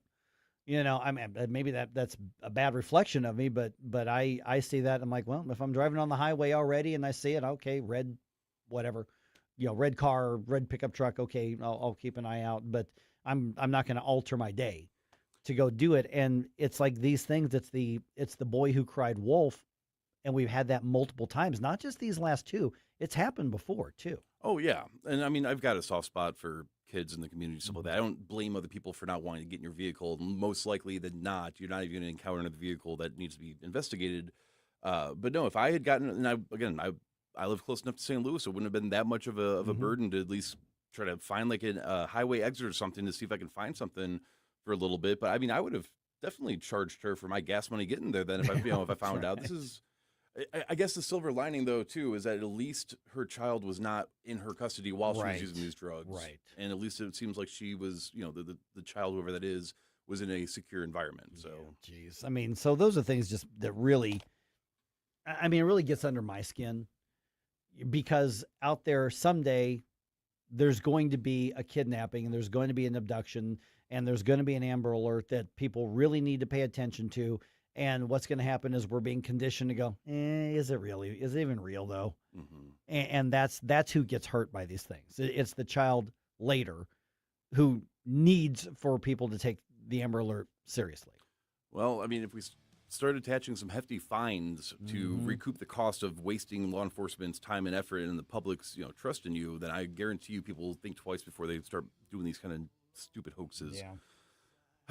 Well, if you missed out on the great conversations we were having today earlier, don't worry. We do the Mike Ferguson in the Morning podcast, and you can check that out on your favorite podcasting platform. Just look up NewsTalkSTL.com or Mike Ferguson in the Morning, and Spotify, X, Apple Podcasts, pretty much anywhere that you can get a podcast, you can find it. Or if you want something to put on your smart TV or just hang out on the computer with, we do a live stream where you can actually leave your comments and to let us know what you're thinking, what questions you have, engage with us that way. So look for us on X, Rumble, Facebook, YouTube, Spotify, Apple Podcast, Omni, NewsTalkSTL.com. We're there. You'll find us. Just Google us. What have I become? Now that I've betrayed everyone I've ever loved, I push them all away. Mike Ferguson in the Morning. Always be yourself, unless you suck. On News Talk STL.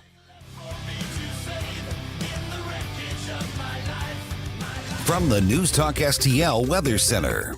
We're in the midst of yet another heat wave. In fact, temperatures this afternoon going to be even hotter with a high of 97 degrees. We are under an extreme heat warning, and you can expect the heat index to reach as high as 107 today. Very light winds, mostly sunny skies. We only fall to about 79 degrees overnight, and then we do it again tomorrow with that excessive heat.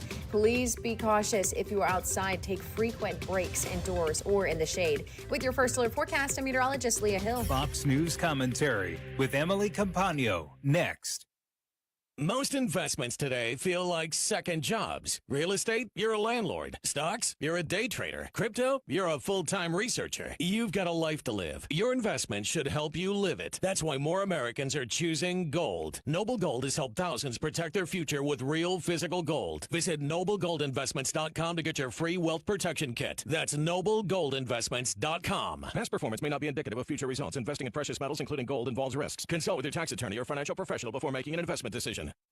Here's Emily Campagno on far-left candidates. It is too late, frankly, for the whole Democrat Party because they themselves created this when they said blue is blue, right? They said it for people with behavioral problems and character problems like Eric Swalwell and also national security problems. And then they also go straight up to ideology where they have no problem ushering in Mom Donnie because he's the right kind of socialist with Obama, for example, even though his former chief of staff was like, this guy's too much. So their infighting, my point is, has zero impact on actually who's winning the candidacies because they're already in the door. And the restlessness, the dissatisfaction of the youths in the movement are pronounced enough that they are going to vote for anyone that is different because the leadership allowed it and looked the other way instead of coming out strong from the beginning and said, we are saying no to anti-Semitism, we are saying no to anti-Zionism, we are saying yes to capitalism. For more commentary like this, go to foxnewspodcast.com. I'm Dr. TJ, owner of the Institute of Natural Health, co-owner of Optimal Nutraceuticals, and the host of Wellness One. Wellness One is designed to cut through the nonsense and provide you common sense science-based information regarding health and wellness.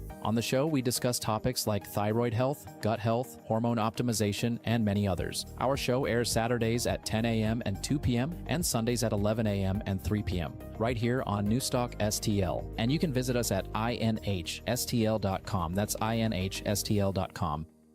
Calling all Patriots. Join the St. Louis County Republicans for the annual Lincoln Reagan Day Dinner, Saturday, September 19th at River City Casino. Our keynote speaker, Newsmax personality, Rob Carson. Enjoy a full night of fun and information alongside state and local officials and candidates. It's an evening you won't want to miss. Dinner and program, just $75. For tickets, email Renee Artman at hotmail.com or call 314-398-6667.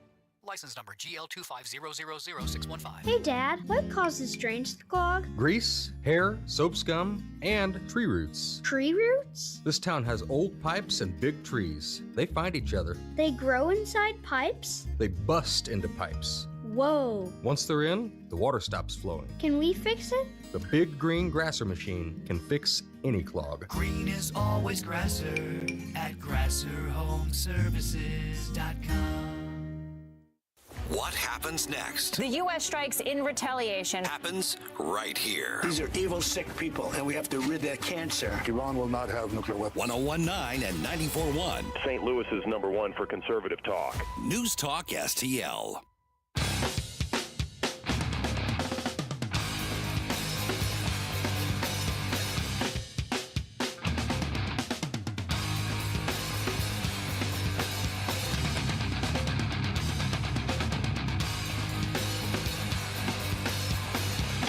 Hey guys, Billy Crow here from Jeffco Patriot Radio. Hope you had enough time to freshen up your coffee, because now we're back with Mike Ferguson in the morning.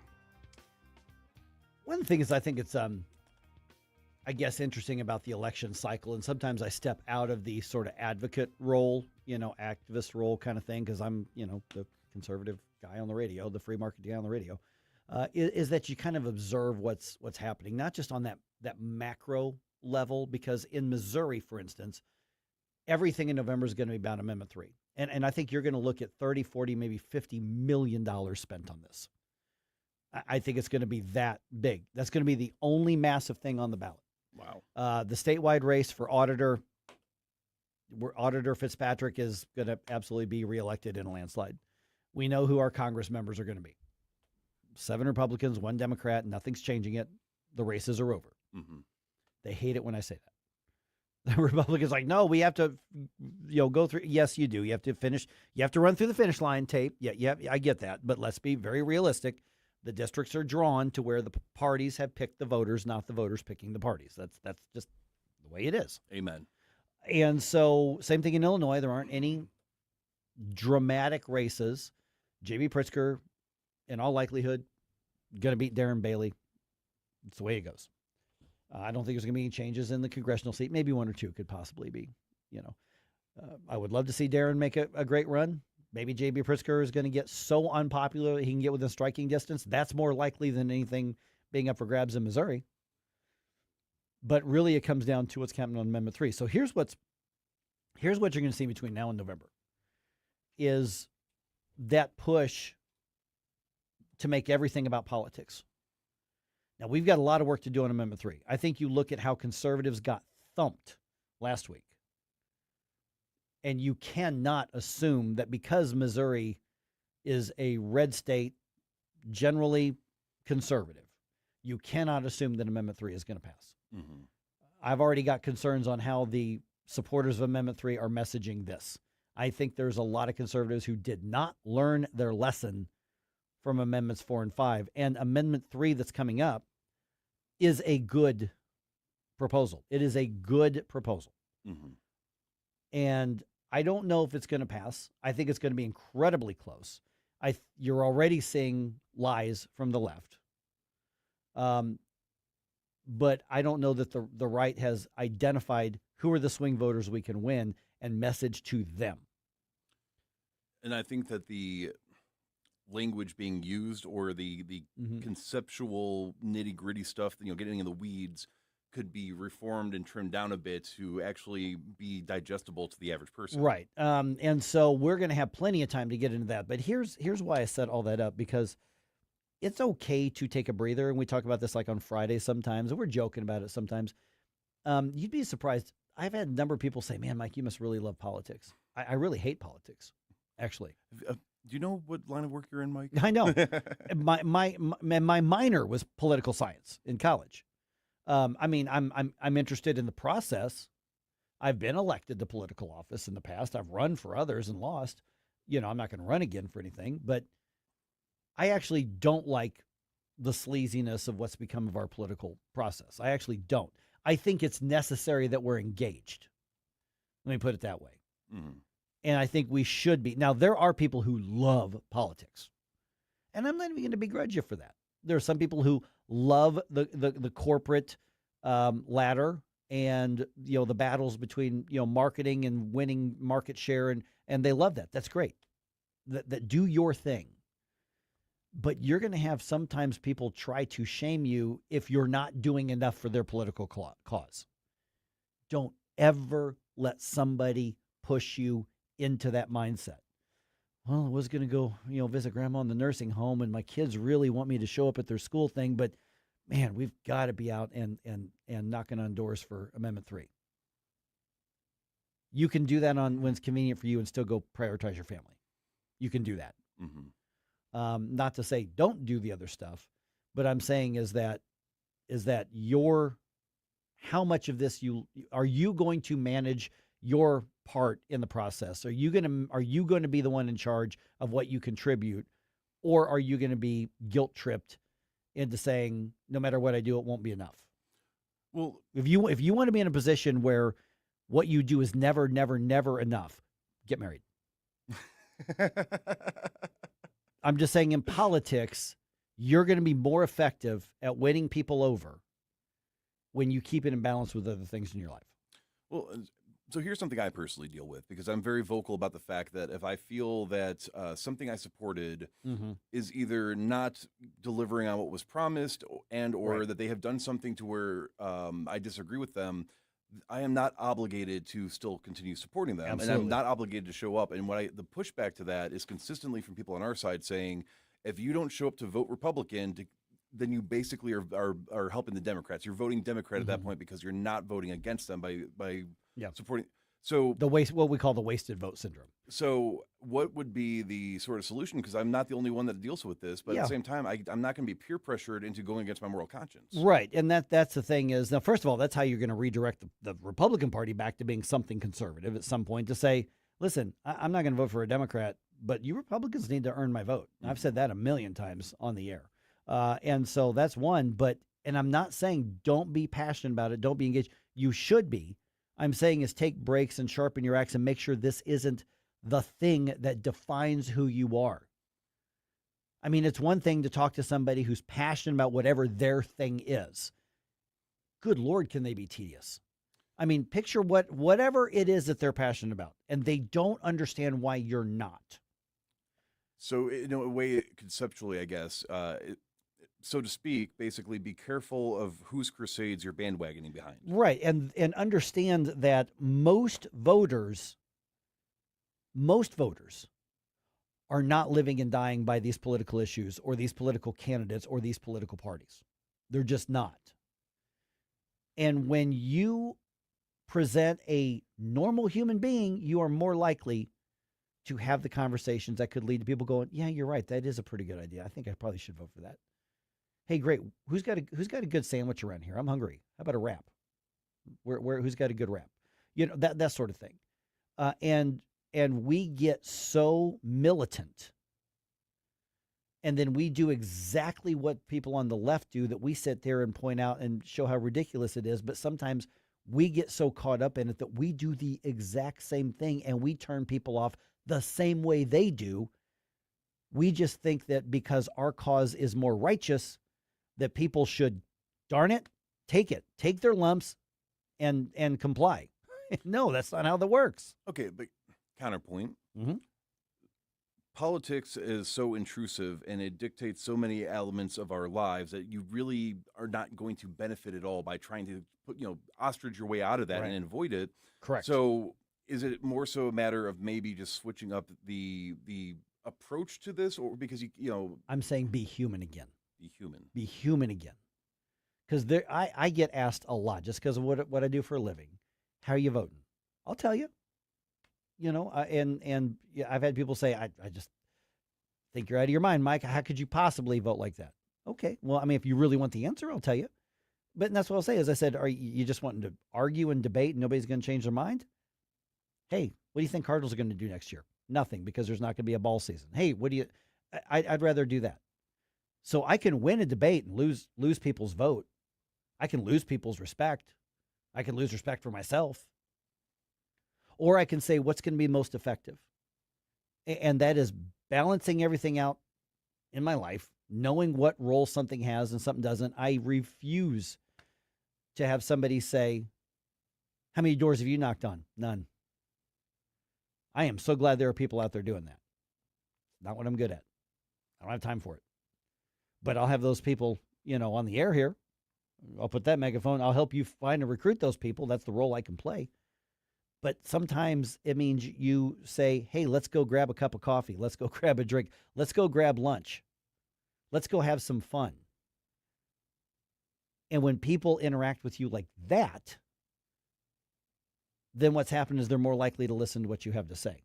If we're going to win Amendment 3, because we're going to be outspent 5, maybe 10 to 1, we just are. If we're going to win this, you need to know how you're presenting yourself, the pro-life cause, the conservative cause. You need to know how you're presenting that to people who only get involved in politics around election time because they have a duty to vote. They watch the news, probably not the same news you do. And you are not going to berate somebody into voting the right way because you've guilt-tripped them into it. It doesn't work that way. When you're talking to people about Amendment 3 or whoever is running in your office, are people going to want to still hang out with you and chat with you after you give them your opinion? Well, then they're more likely to listen to your opinion. And sometimes it's okay to end the conversation as, well, think about it. We'll talk about it later. Hey, did you see that thing on TV? Be human. Because if we're going to win this, it's going to happen with everybody who's watching and listening, those who are pro-life, and we've got a lot of leftists too, watch and listen. Be the person who influences your social circles. 5, 10, 15, 20 people went, oh, yeah, Jill said something about that. I think she made a pretty good point. I like Jill. She's pretty level-headed. She's not one of these nutcases. That's how we win, heart to heart. I had an old friend of mine named Michael Badnarik. He's died years ago. He ran for the Libertarian presidential nomination years ago, and Michael was pretty radical. You would have liked him, trust me. And Michael had his catchphrase for his campaign, lighting the fires of liberty one heart at a time. Ooh. That was his catchphrase. And so that's a similar concept that we need to take in this case for pro-life, but then later on for more freedom-oriented things. Very well said. Yeah. Now, if you are somebody that likes to go out door knocking and asking for petitions, that means sometimes you can't be by your radio. But fear not, if you have the free News Talk STL app downloaded on your phone, you can listen to your favorite News Talk STL programs, such as, I don't know, Mike Ferguson in the morning. That's right. While you're out there banging on doors and getting those petitions signed. So, once again, download the free News Talk STL app.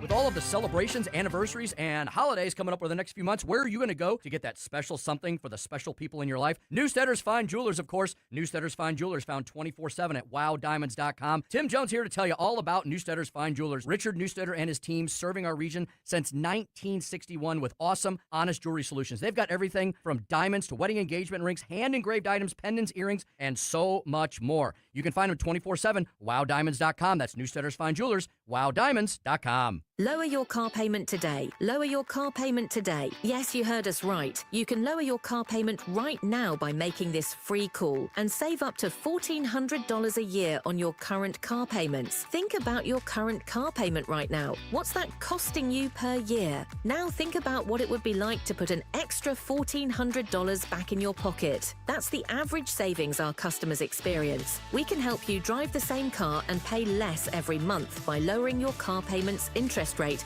to as low as 4.67%. At Rate Genius, we can work with you to refinance any car payment. If you qualify, it costs you nothing to find out how you can lower your car payment. To learn more, call this number right now. 800-493-5670. 800-493-5670. 800-493-5670. That's 800-493-5670.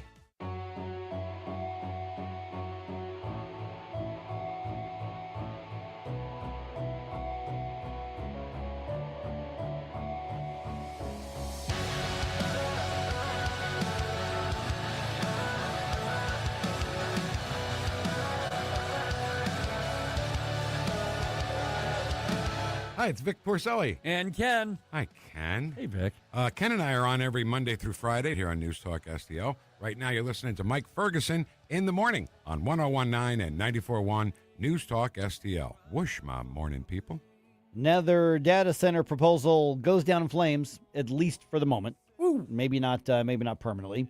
A Missourian gets a promotion in the White House. Ooh. Big promotion. And the Cardinals make it back to 500 for the season. So fortunately, they got to play one of the worst teams in baseball over the weekend. That really helped. Yeah. It really helped. All right, 8:50 right now. Let's do one more news dump, shall we? The Morning News Dump, brought to you by Lee May Concrete and Block. The Morning News Dump. Are you joking? Is this a joke? Listen, folks. The Morning News Dump. All right, a $16 billion data center project is withdrawn in Pacific. BLE Land Holdings withdrew their zoning variance application on Friday. They were asking for a change to build the project basically at Highway O and Phelan Road, so south part of the south part of Pacific. Okay. Okay, Pacific is among the communities that's passed a moratorium on accepting data center applications. According to published reports, the company, though, is still possibly looking for land in other parts of Franklin County outside of the city limits of Pacific, but there are no proposals submitted anywhere else, at least at this moment. So that project may or may not still happen in Franklin County, but not going to happen in Pacific is basically where we're at on that one. So I don't know that there's going to be anything new on that, because that's what you're seeing right now are all these moratoriums to do land use studies, which is what Pacific is doing on this. And they got a report from the Missouri Department of Conservation saying this location would disrupt wildlife, and they listed like 3, 4, 5 different types of species, including the hellbender and including like eagles and things like that. So I have not been intimately involved with what's happening in Pacific. I don't know if it's similar to what's happened in Festus or similar to what's happened in Lincoln County. But the bottom line is that it's on ice for right now, but it may not be a done deal, at least in the region. Yeah, I mean, AI can be fun and useful, but we still need like actual ecosystems to flourish if we want to continue to have farmlands and swamplands and nature in general. You can't really eat hard drives, Okay, Israel rejects the Board of Peace's proposal in Gaza over concerns that Hamas will actually disarm. Spoiler, Hamas is never going to actually voluntarily disarm. It ain't happening. Israeli Prime Minister Benjamin Netanyahu says that it needs to be genuine disarmament, not fictitious disarmament. U.S. Ambassador to the UN, his name is Mike Waltz, as you probably know, told Fox's One Nation with Brian Kilmeade that the proposal does call for Hamas to disarm, but he explained some of the concerns that Israel has over other Hamas weapons. The rockets, the missiles, the factories, and even their individual AK-47s, those come under this new board set up by the Board of Peace that will manage all of it. And the Israelis are very concerned of who then certifies that they've disarmed before they completely pull back. My guess is that we're going to end up seeing that the Board of Peace probably dissolves after this Trump administration is done. And you're not going to make a deal and have cave-dwelling terrorists say, okay, we'll agree to a deal to disarm when they've got a 100-year plan for world domination, and their stated goal, reason for existing, is to wipe the Jewish people off the planet. They're not coming to a deal. You're just not doing that.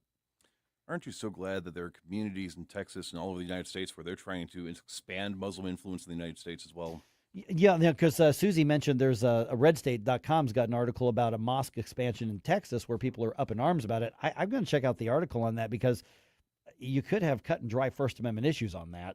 But you do see what the influence is when you look at Dearborn, Michigan, and Detroit and other places like that as well. Okay, the U.S. Senate has left Washington. They are now on a recess until mid-next month. They left without passing the Save America Act as demanded by President Trump. So Senate Republican leaders say they plan to implement parts of that bill into a budget reconciliation plan, but they simply do not have the votes to pass it outright. What's going on, people? Yeah, numbers are there. Numbers just ain't there, and I think that for so much of this first part of President Trump's term, he would just demand it and will it to happen, and Congress would basically say, just tell us what to do and we're going to go do it. And that's as you get close to the midterms and then you enter the lame duck era, I think we're going to find out that there's going to be a little different order that's happening, and the president is not the de facto boss of the Senate. He's not supposed to be. But the reality is that the Republicans just aren't there to pass the bill. It's just not there. Mm-hmm. So they'll do it piecemeal somewhere else, and that's as good as it's going to get. And so, you can criticize Thune. I think there's a lot to criticize there. But I think he's just looking at the numbers saying, we can stay in session, but we're still not getting to 60 votes. There's no way to do it. And that's just the reality of it. Okay, speaking of some of the extremism out there, Democrats basically trying to circle the wagons to support left-wing Senate candidate Abdul El Sayed in Michigan after he won that nomination over Congresswoman Haley Stevens. A lot of members in the Democrats are trying to get them to circle the wagon and say, be loyal to the Democratic Party. And I don't know if they're going to be able to do that. Senator Tom Cotton, Republican out of Arkansas, was on Fox's Life, Liberty, and Levin.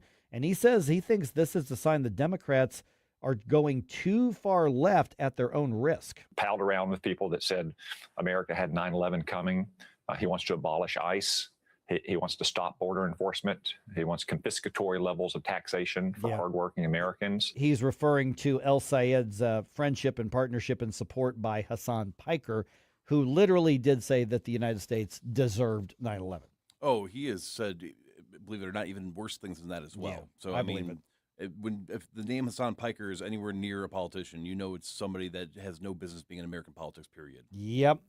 Former Missouri Attorney General candidate Will Scharf got a new gig starting next month. Ooh. Over the weekend, President Trump announced that he's promoting Scharf to White House counsel effective September 1st.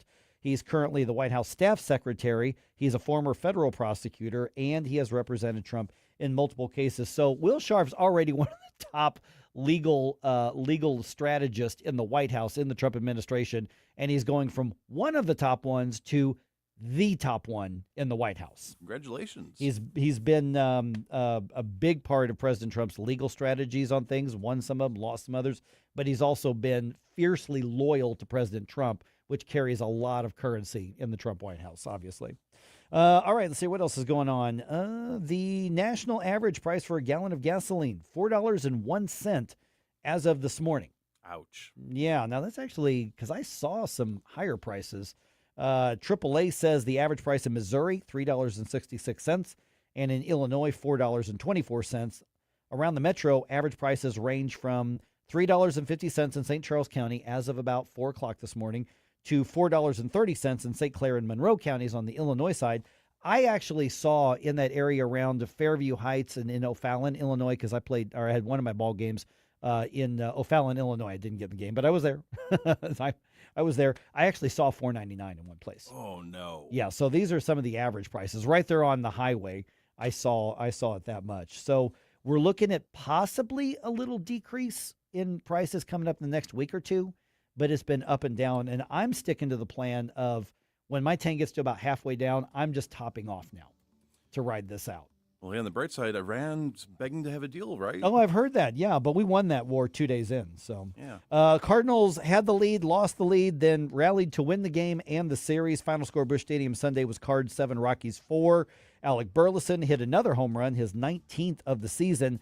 Phillies are in town tonight. That game starts at 6:45.